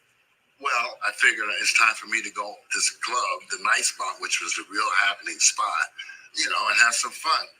And I saw him go by, and I yelled out to him, "Hey, Rubin," and he pulled over and looked at me. He said, "So you that boy?" I said, "Yeah." I said, "Can I get a ride up the hill?" I said, "I'm going to the night spot." He said, "Sure, I'm going there too. Get in." So kind of take me through what happened next then. I imagine there was dancing involved. Oh, totally. Well, once we got to the night spot, we both went in. He stayed out in front with the bar, and I went in the back where the dance floor was and where the people were sitting at tables, where the band was playing and such, to do my thing, to have fun dancing to the music. And that's what I did until they finally made the call, last call alcohol. What sort of time would that be at? That would be like 2:30 regular time, but 2:45 bar time. They try to get you out of the bar 15 minutes prior so that they could close up. So now as we're exiting, I come out and I see Rubin standing there. So I said, "Hey, Rubin, can I get a ride home?" And he says, "Well, sure." He says, "But if I'm going to take you home, do you have a license?" I said, "Yeah." He says, he threw me his keys. He says, "Then you drive." I says, "Okay." Then another guy asked, "Hey, Rube, can I get a ride home too?" And he said, "Yeah, get in the car. I'm going to take this young boy home." So we went outside and got in the car. The other guy was John Bucks Royster. Okay, so wait a minute here. anybody see anything strange right there? Hold on a second. So Rubin in this, John Artis says Rubin told him he needed to drive. Okay. And at other place, it says that he asked to drive. So which one is it? He asked to drive. He didn't ask to drive. Another thing, he said they went straight to the club. They're hanging out at the club. It doesn't mention that Rubin went someplace else, or they went someplace else. Rubin's story is they didn't go straight to the club. They went someplace else first, and then he came back and dropped him off at the club. And then he went someplace else and came back again. So we're seeing two different stories. Now it gets even weirder. Okay, so now I want you to hear this last. Now this book was written. It's called Hurricane: The Miraculous Journey of Rubin Carter. This was written way later, and Rubin Carter. there's a video you could say where Hirsch is the author, and he says he gave the book to Rubin to read, and Rubin called him up at midnight going, "This is fantastic." And then he's like, "Okay, Rubin, that's cool. I'm glad you like it." And then he called him up. Finished the first chapter. It's fantastic. He said, "Rubin, you don't have to call me every chapter." Rubin calls back and says, "This is the best book ever because it's just so accurate." Okay, so accurate. This is just. He was totally enhanced by it, which means obviously Judge Hirsch thinks he's innocent. But listen to this. All right. The night Carter decided to drive the white Polara, which was blocking the El Dorado in the garage. Okay. He leased the Polara as a business card for a tax write-off. It was, get this one. It was a warm evening. Finally, I have the proof. It's a warm evening because it's June 16th at the time. So what the heck are all the people in the movie doing wearing winter coats? It's a warm evening in June in Paterson, New Jersey. Oh, that's pretty funny. That is funny. Okay. He had a midnight meeting with his personal advisor, Nathan Sermoin, at the Club La Petite to discuss the Argentina fight. Carter was also to meet at the night spot one of his sparring partners, Wild Bill Hardney, who'll be joining him at the camp. But by 11 p.m., the night was taking some unusual twists. Sipping vodka at the night spot with a group of people. Where'd John Artis go? Wait a minute. It's 11 p.m. He's at the night spot. Didn't he not get there till 12 p.m.? What happened to John? By the way, Rubin Carter was an alcoholic. He drank a lot of vodka, and he was an alcoholic. Carter bumped into his former sparring partner, Neil Morrison. Carter had been looking for him for months because he suspected him of stealing 3 of his guns from his training camp. The theft, a .22 Winchester bolt-action .22 rifle, and a 12-gauge pump shotgun. Okay. And he says, I saw you with my guns, blah, blah, blah. So Carter, Morrison, and 2 other night spot regulars agreed to drive over to Chandler's apartment in the nearby projects. The group returned after they went there and something happened. Maybe they found the guns, but we don't know about that yet, whether they found the guns or not. Interesting. The group returned to the night spot. Little did Carter know that in years to come, this chance encounter with Neil Morrison and a quick jaunt to a rundown housing project to visit a dying woman, which has nothing to do with anything, will be used against him in a devastating way. Yeah, because the problem with the crime was that somebody used a shotgun, and there was a .22 also. Was it 22 or 32 involved? I can't remember now. But it was the point about he was looking for these guns right on the night that these people got gunned down. But anyway, we'll push that away. The night was unusual for another reason. Word had spread that Roy Holloway, the black owner of the Waltz Inn, another place, had been slain. That was the place where that other crime had gone down. Had been slain by white man Frank Conforti. When the police arrested Conforti, a crowd of people, mostly blacks, but not including Carter, angrily yelled at the white assailant. Holloway's stepson, Eddie Rawls, remember the name Eddie Rawls, was the bartender at the night spot. This place that Carter hung out at. That was the bartender, was the stepson of the guy who just got murdered. And he pulled up to the club when Carter was in the midst of his dispute with Morrison. So he was having this argument with Morrison about the stolen guns, and Eddie Rawls, whose stepdad had just been shot, pulls up. Carter expressed his condolences to Rawls, who was coming from the hospital. The group chatted for several minutes before Rawls went into the club. There was a buzz at the nightclub and other black clubs about a shaking or a retaliation of some sort for the Holloway murder. Carter, however, had never met Holloway and never expressed any anger over the murder. He had other things on his mind. Okay. By 2 a.m., as the crowd was beginning to thin out at the night spot, Carter was still looking for a date. It was ladies' night and his wife was at home. So he was looking for a date. When last call was announced, he approached the bar and asked for the usual, a vodka. He took out his wallet, but discovered it was empty and told the bartender he'd have to pay up later. Carter had planned to go to an after-hours social club, which I never found. So he had to head home to get some money. He spotted his sparring partner, Hardney, and asked if he would go with him, so his wife would not complain about him going out again. Hardney, preoccupied with his girlfriend, begged off. Here we go. This is interesting. Then Carter noticed John Artis on the dance floor. Wait a minute. Oh, yeah, that's right. In this story, he never brought John Artis there at all, did he? And in the movie, you'll notice that he didn't bring John Artis there, that he just happened to notice this kid on the dance floor, right? This is trying to say that he and Artis didn't have a relationship, and therefore they wouldn't have done something like this together, commit a crime together. In other words, this poor Artis kid was just dancing when, unfortunately, Rubin asked him to go for a ride, okay? Carter noticed John Artis on the dance floor. The former high school football and track star was a sleek, high-spirited dancer who was practiced his steps at home. 19-year-old Artis loved fast cars and pretty girls, and he was all dressed up that night. It had been a long, boozy evening, and he was winding down. Supposedly he wasn't drinking. Okay. When he had just performed a dazzling boogaloo, when Carter called out to him, "Nice moves, buddy. Want to take a ride?" Overhearing the conversation, John Bucks Royster, a balding alcoholic drifter who was friendly with Carter and figuring there'd be free drinks in the car, asked if he could join them. Outside, Carter flipped Artis the keys and asked him to drive. So again, we have one story that Artis begged to drive. Please let me drive your car. And the other one where Carter's like, yeah, just drive, dude. Why didn't Carter want to drive is the question. Then Carter climbed in the back seat, slumped down, and called out directions to his house. Artis had only met Carter a couple of times. He rambled on about stuff, blah, blah, blah, blah, blah. And then the police pulled up. Now, that's where it says the police, started them. And then, again, they do say here that they said, oh, we're looking for a white car with 2 Negroes in it, but it's okay because there's 3 of you guys. And that's important, the 3 issue. There are 3 guys in the car. And, you take care of yourselves. Goodbye. So Carter shrugged off the incident. Unknown to him, a police call had gone out a while earlier, indicating a white car with 2 colored males had left a shooting scene at the Lafayette Grill. Captor and DeChellis had spotted a white car followed by a black car speeding out of Paterson. The officers gave chase, and they thought they were heading to New York, which is like 30 minutes away. But they never saw the cars again. So they did this route where they tried to block them, and it didn't work. But when he came back, then it goes on to say, Artis drove to Carter's house.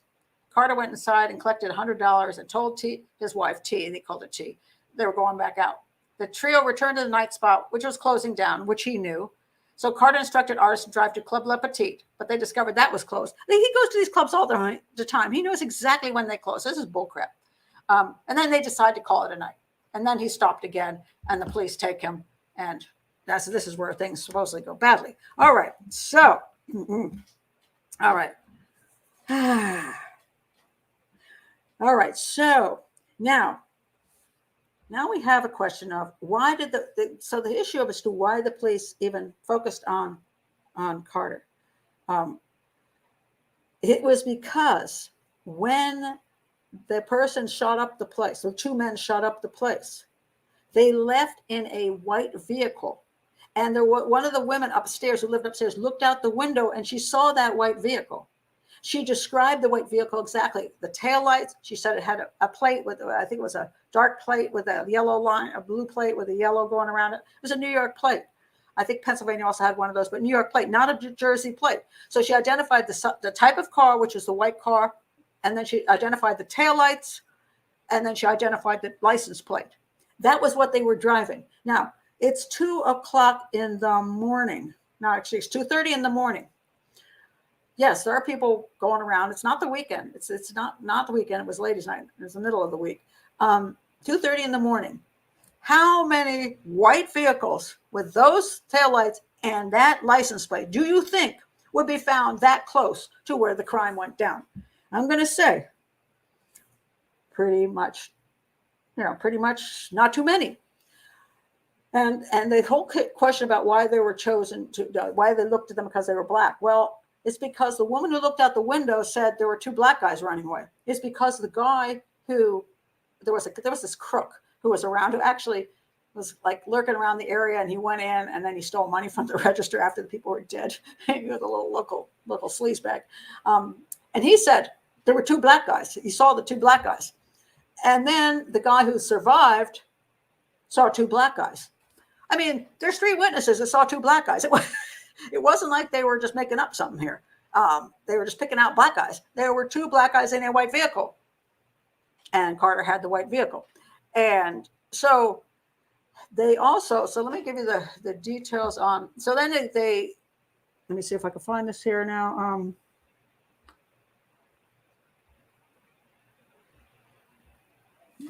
Let me find it. Let me find the basic information about what happened. Was they searched the car, did not find guns in the car. They did not. And that was concerning. It's like, where if they did this crime, where did the guns go, right? But in the car, so we can find the information on that. I just want to get this straight. So they used a shotgun, 22. Okay, what was the, hold on a second here. Hold on, I'm trying to find it.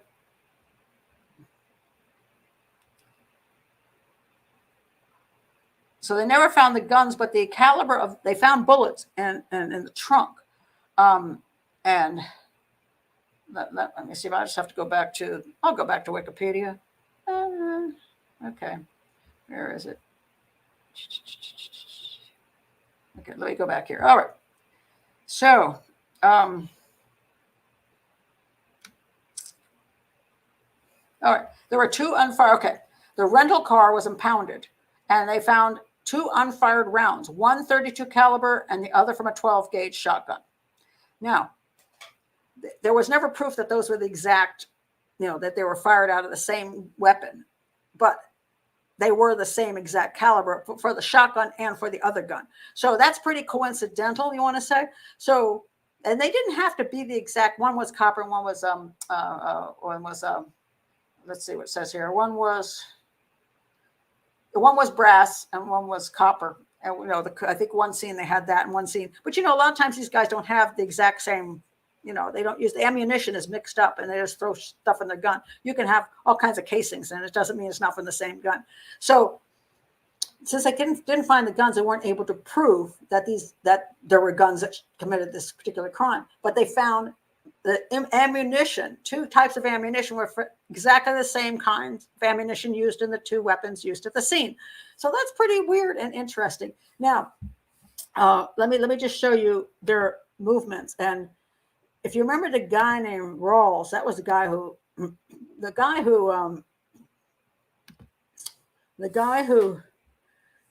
lived here. Rawls lived, I think is Rawls here? I think that's Rawls. So there's a shooting at the club. This is what the prosecution thinks, that the 2 of them shot up the place. They came down here to Rawls and they dumped the weapons. And if they had outside clothing, if they put something on to cover up their clothing, that they dumped the clothing and the guns with Rawls, which is the guy that his stepfather was killed. And then they went back to the club and picked up the drunk. And then they were picked up after they got the drunk in the car because they wanted 3 people in the car, so it didn't look like 2 guys driving a car. So that's a theory that the prosecution had, is basically what happened. Some people point out that if they weren't wearing some outside clothing, like an overcoat of some sort, of course, in the movie they were all wearing overcoats. So hey, thank you, movie. That there would have been blood all over them, but most of these people were killed at quite a distance, so there wouldn't be backspatter coming off of the shooting. If you shoot somebody really close up, there's going to be backspatter onto you or into the weapon. But if you're shooting from enough of a distance, you may not have backspatter hitting you because it only goes like so far. It's not like it flies across the room. It's only got a foot and a half. So if they didn't shoot that close up, they could have gotten away with not getting any backspatter on them. We don't know if there was any backspatter in the guns because the guns were never found. But when they were picked up, there was no blood on their clothing. This is true. But again, they could have had something else they were wearing, and if they could have taken that off and tossed it, or they just were far enough away that they didn't get any backspatter on them. But, the reason they eventually got convicted was because none of their stories matched. I mean, they told so many different stories. They tried to get fake. They claimed that Rubin Carter was trying to cover up all his time. He was saying that the 2 women he took home. Later on, the women said, no, he didn't take us home that night. That didn't happen. He was trying to fill up that time with, people who would have nothing to do with this. The story about him going to get money from his wife was ridiculous. So the story the artist told and he told didn't match. Over the years, it's like, did you have him with you before? Did you only discover him at the club? None of the times matched. So there was so much phony stories. And there was also one of the guys, the crook outside the place. He said it was Carter and artists. Later tried to recant that, but then later told people it was them. I mean, in other words, there was enough evidence pointing toward these 2 that it was extremely likely that they were involved. There were also a couple other things. There were this is artists, and that's Carter. Let me see if I can point out a couple other things. There were, for example, where's that? Oh, that's interesting. Okay, hold on. It must be over here somewhere. Okay, hold on.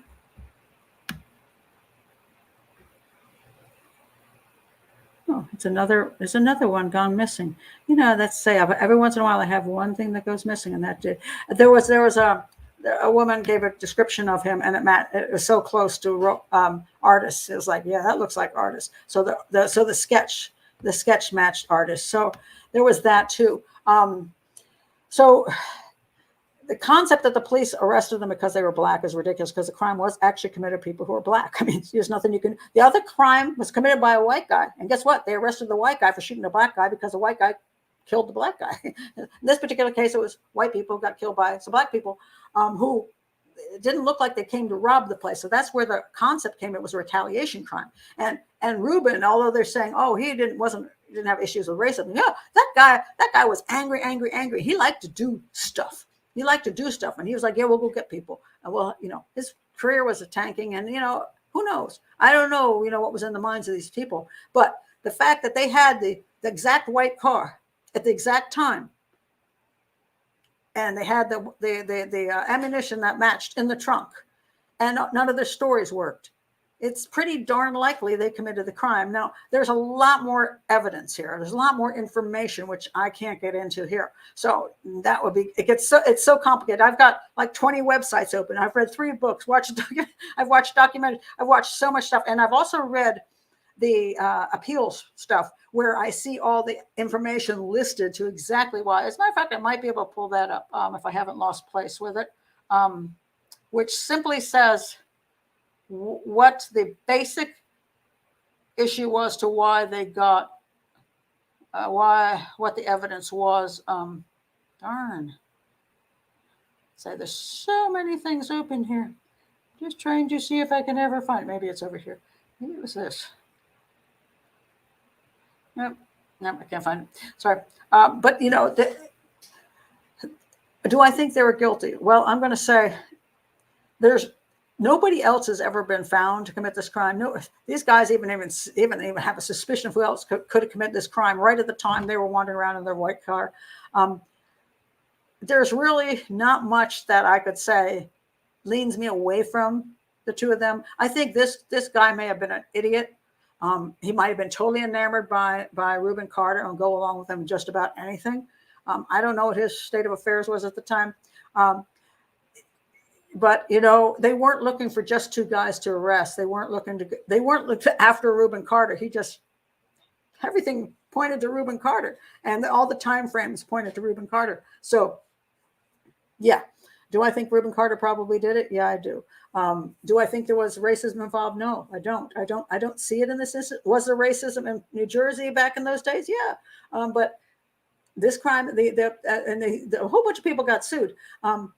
The police detective that worked on this case was very, very upset. And so was his son. Said, look, my dad has been not been one of those guys. He worked his butt off, on this case, and he did not do any of those things that they claimed in the movie. So I think there was a lawsuit on that. And then Girardello, The fighter sued them for making it look like he got beat senseless and really lost the fight. He sued them.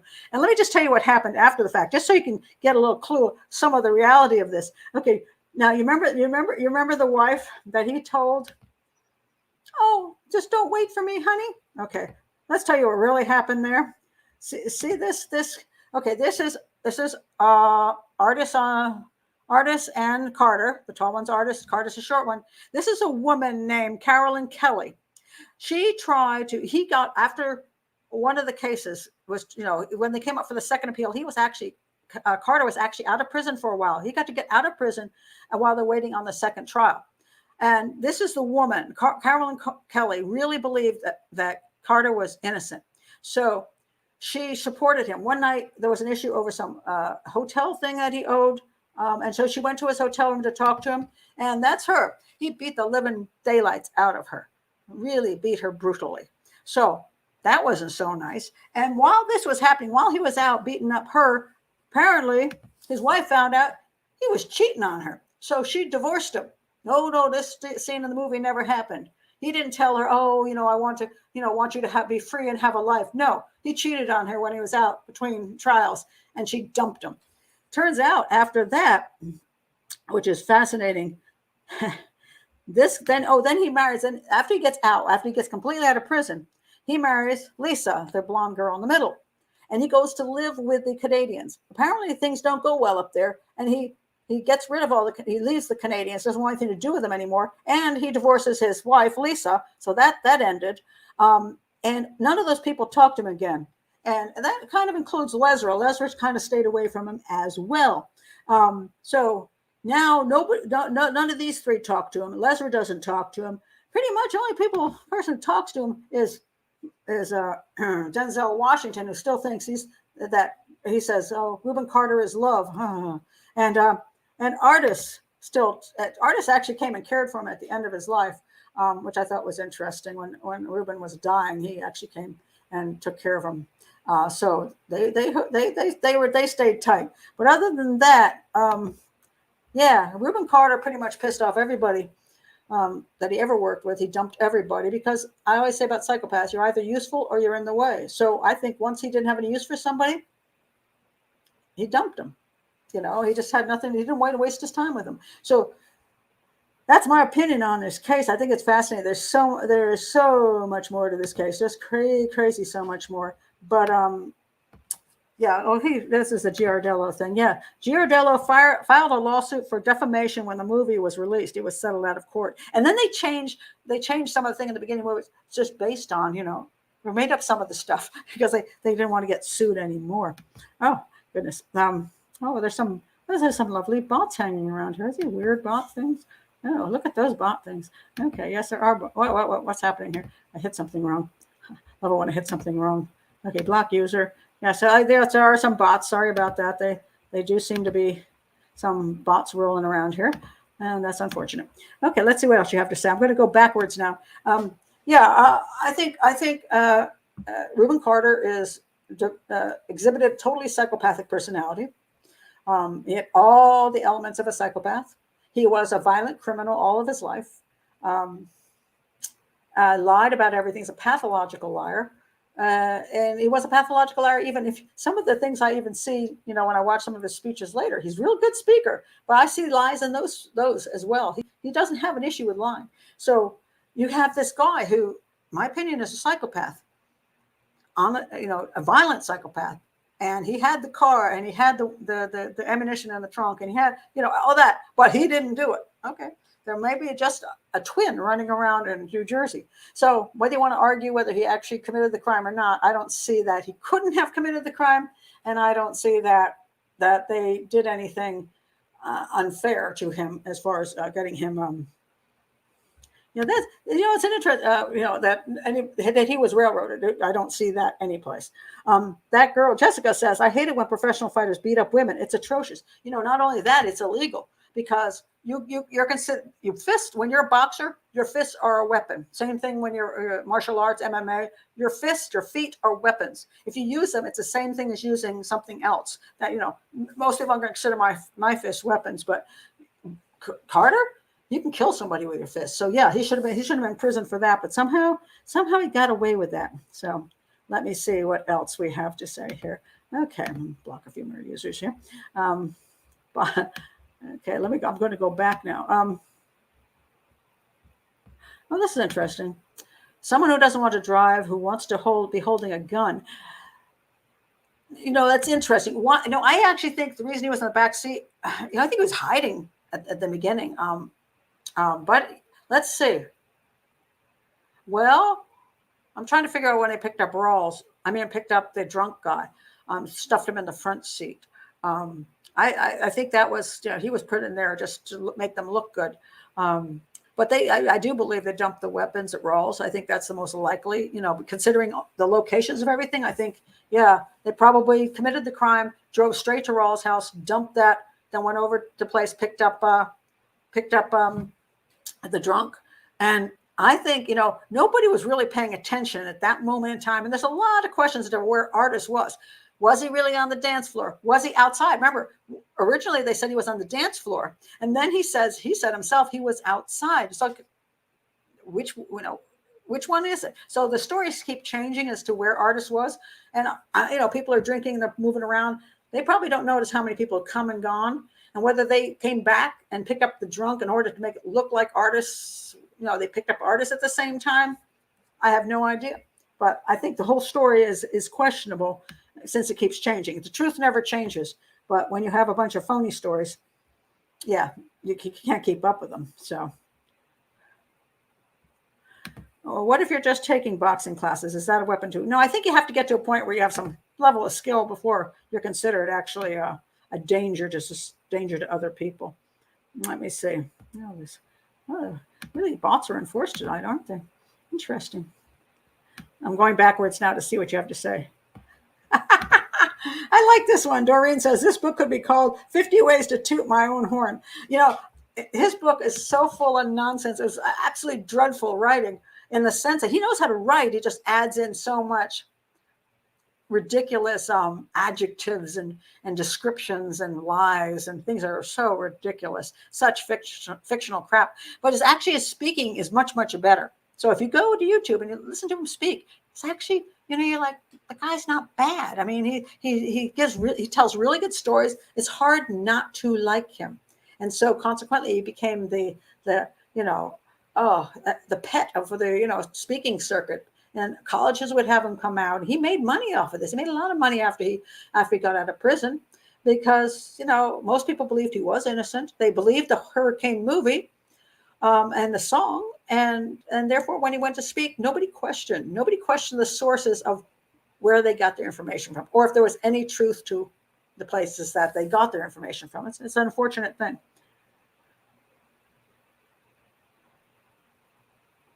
Let's see here. And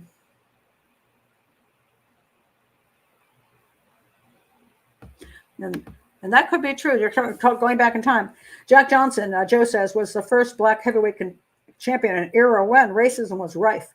He made a lot of enemies by beating up white contenders and rubbing the establishment's nose in it. Yeah, that's why this movie, in a way, caught my attention because I'm like, okay, I get it. And I do know New Jersey as far as boxing goes. And I'm like, maybe he really did get robbed. Maybe he got robbed because of his race. Maybe he got robbed because it's just New Jersey and their judging system. I've seen it, so, but, just because something happened, just because you have an era where things happen, and just because you have incidents where things happen, doesn't mean this incident is that incident. And this is always the problem that we have a lot of times when we bring in politics, or we bring in race issues, we bring in all kinds of other things. It may be basically true in certain ways, but you have to look at each incident separately and say, does it apply to this incident? And in this case, I didn't see it applying. Now, I'm not saying Hurricane could have run into racism when he was rolling around town. He could have run into some cops he weren't too nice to him. He could have run into issues with just the way people treated black people at the time in Paterson, New Jersey.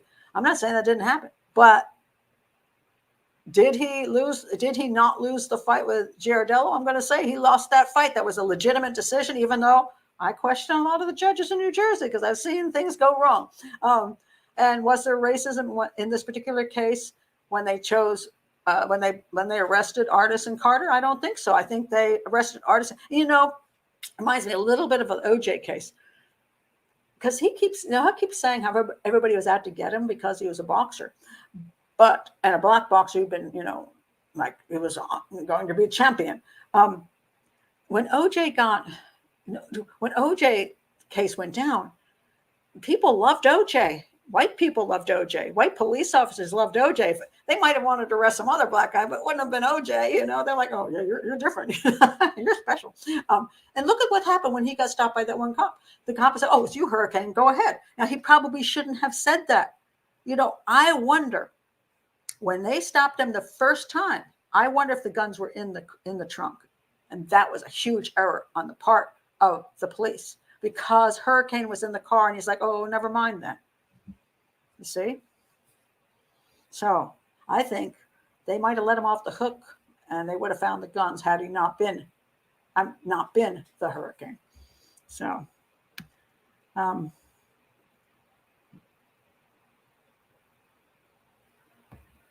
let's see. Jessica says, people who have no shame in lying and tell such big whoppers, you can't believe they have the hide to be lying like that. Well, it's because what he points out, which is what a psychopath will say, is, I really don't care what you think. I really don't care if you believe me or you don't believe me. It's just up to you if you want to believe me or not. And I'm going to tell you my story. And that's that. I don't care. Yeah. And because they're not empathetic. And he had very grandiose thinking. He always saw himself as way bigger than he was. And he was willing to lie about being way bigger than he was. So, he say all those, if you look at the traits of a psychopath, let me just pull them up. I'll pull them up right now, just because I can't remember them offhand. There's 10 basic traits, 10 traits of a psychopath. I'm going to put that in. It's from Robert. Okay, 10 characters of a psychopath. It comes from.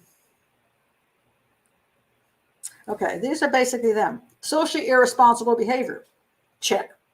Disregarding or violating the rights of others. Check. Inability to distinguish between right and wrong. Actually, they do. They just don't care. Check. Difficulty with showing remorse or empathy. Check. Tendency to lie often. Check. Manipulating and hurting others. Check. Recurring problems with the law. Check. Okay.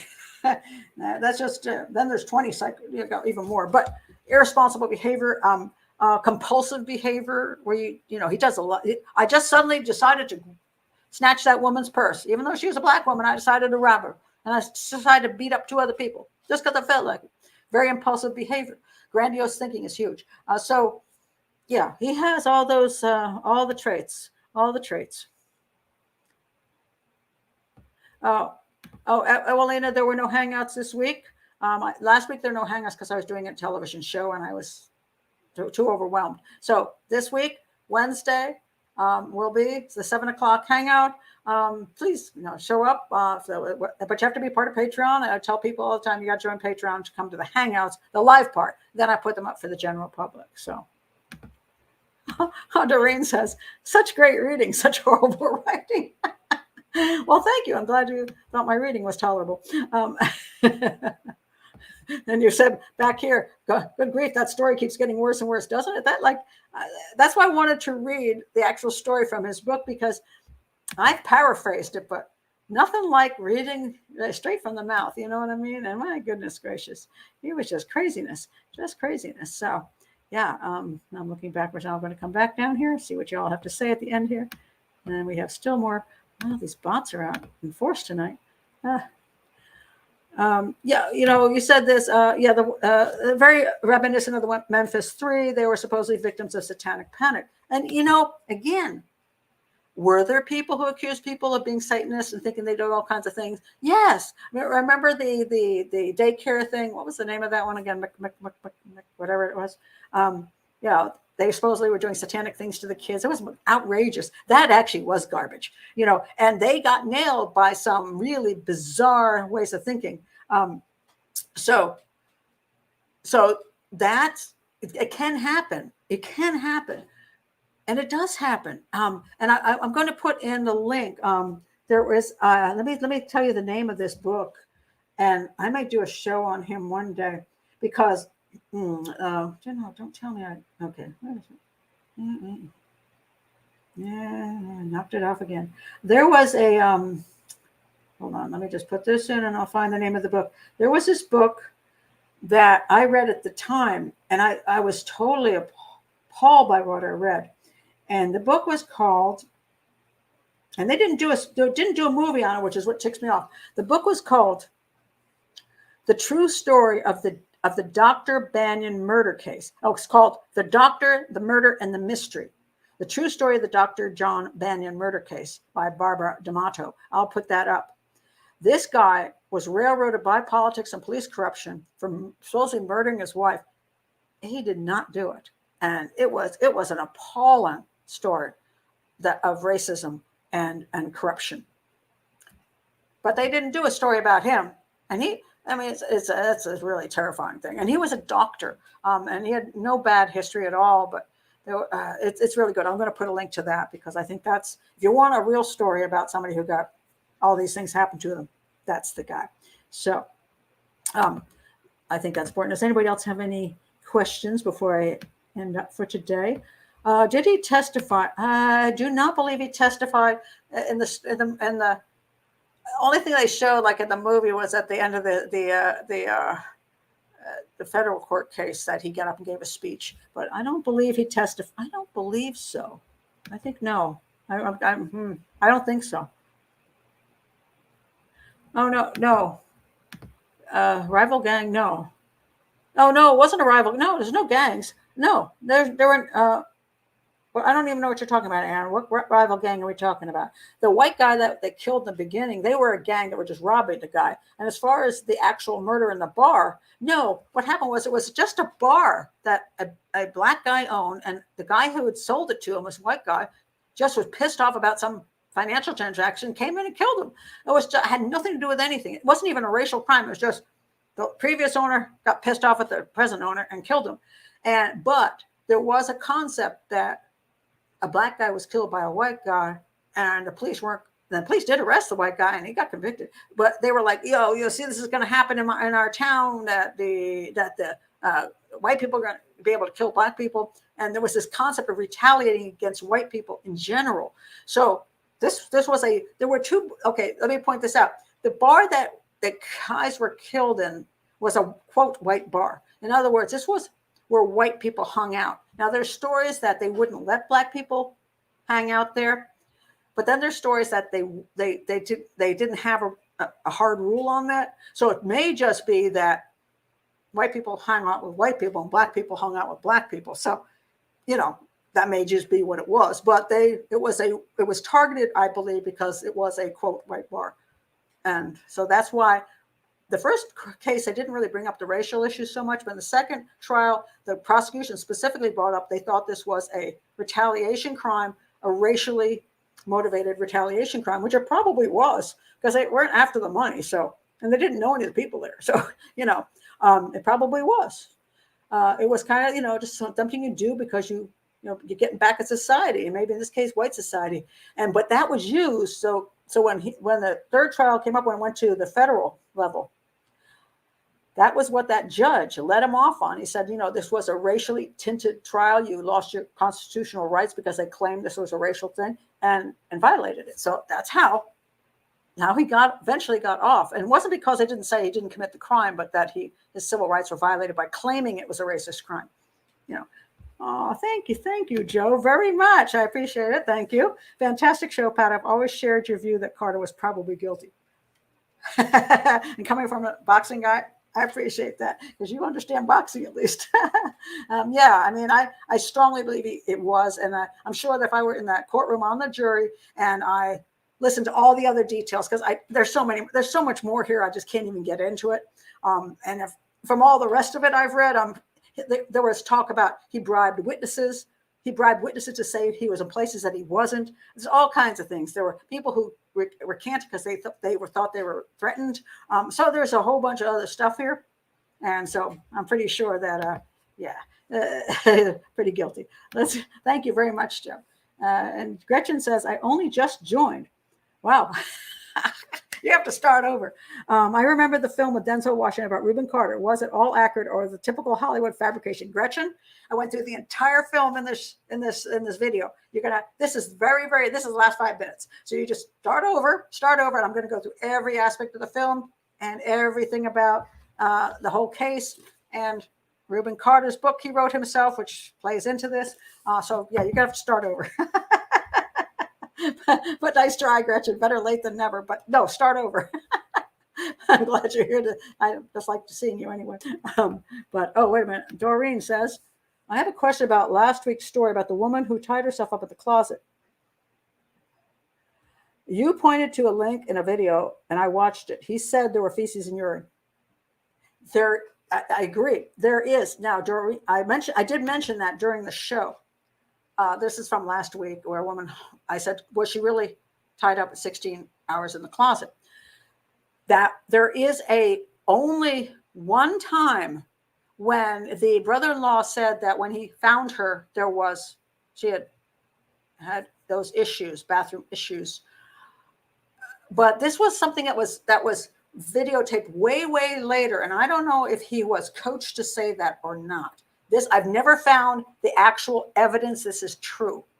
And when I showed the picture of her outside of the house, right after when they found her, she was wearing a robe and there was no staining on the robe or anything.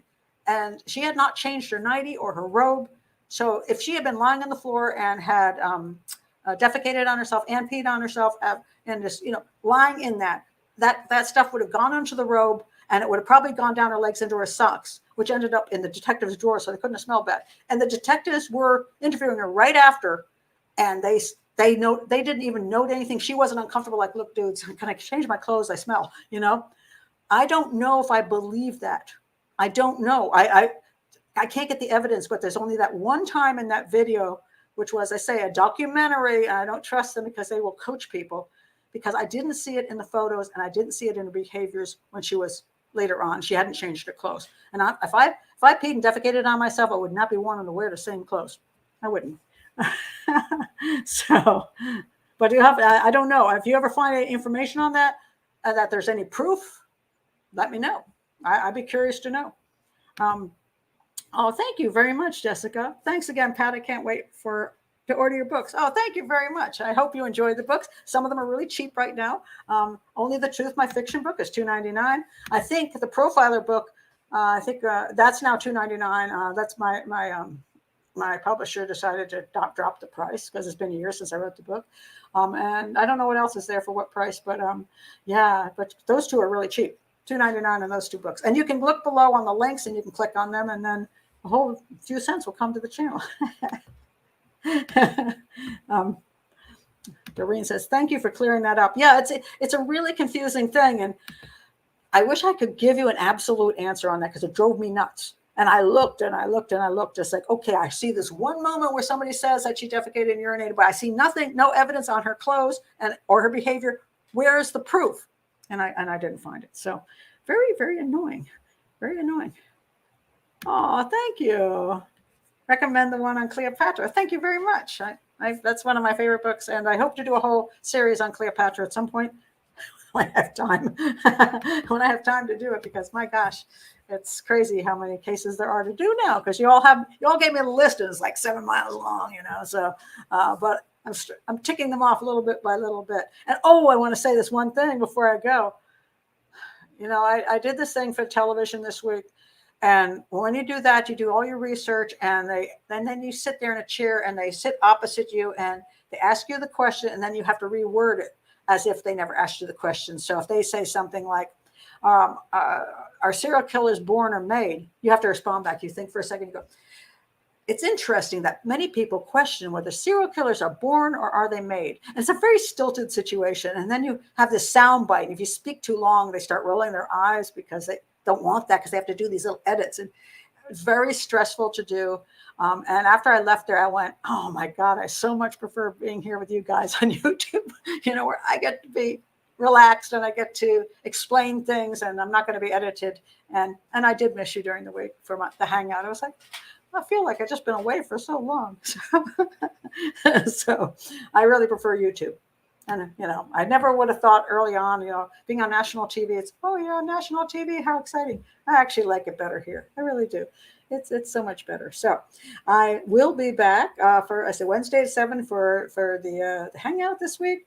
And I haven't decided on next Sunday's show yet. Oh, but I will be doing this week.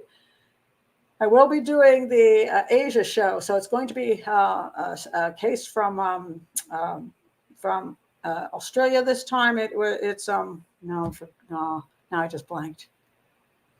Shoot, Falconio. It's going to be the case of Peter Falconio that took place in Australia. It's still a big case there. People still wonder about that case. So number of people asked me from Australia to do the Peter Falconio case. So that will be, I think it's going to be midnight for the U.S. It'll be 12 a.m. Saturday morning or midnight, Friday night, midnight.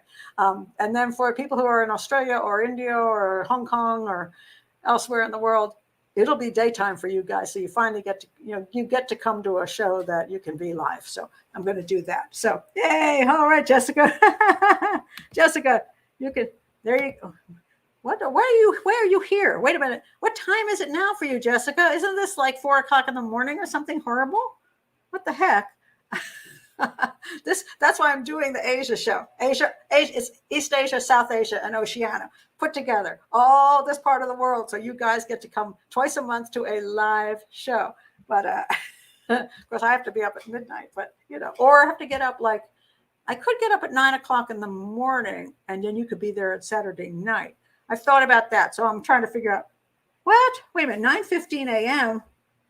Wait a minute, how is that possible? I thought it was. I got to look at my clock now. Wait a minute. I got to look at my international world clock. Sydney. Oh, darn, it is. Oh, wait a minute. Okay, it's 9 in the morning now. But when I started this, which seems like, 2 hours ago, you were up at 7 o'clock in the morning to see this? Who does that? I'm a night person. I'm like, I'm not getting up to watch live shows at 7 in the morning. Wow. Oh, that's interesting. Huh.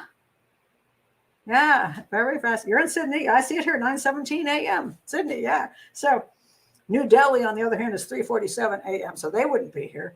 I also have Hong Kong is 6 o'clock in the morning. They wouldn't be here. So I would lose everybody there except for Australia. And then you guys have to get up at 7 in the morning. So yeah, I'm going to do something that means you can come during the day when you're awake. And I may not be, but I'm going to do that. So, all right. So this was fun. I'm glad I got to come back and do this today. It was awesome.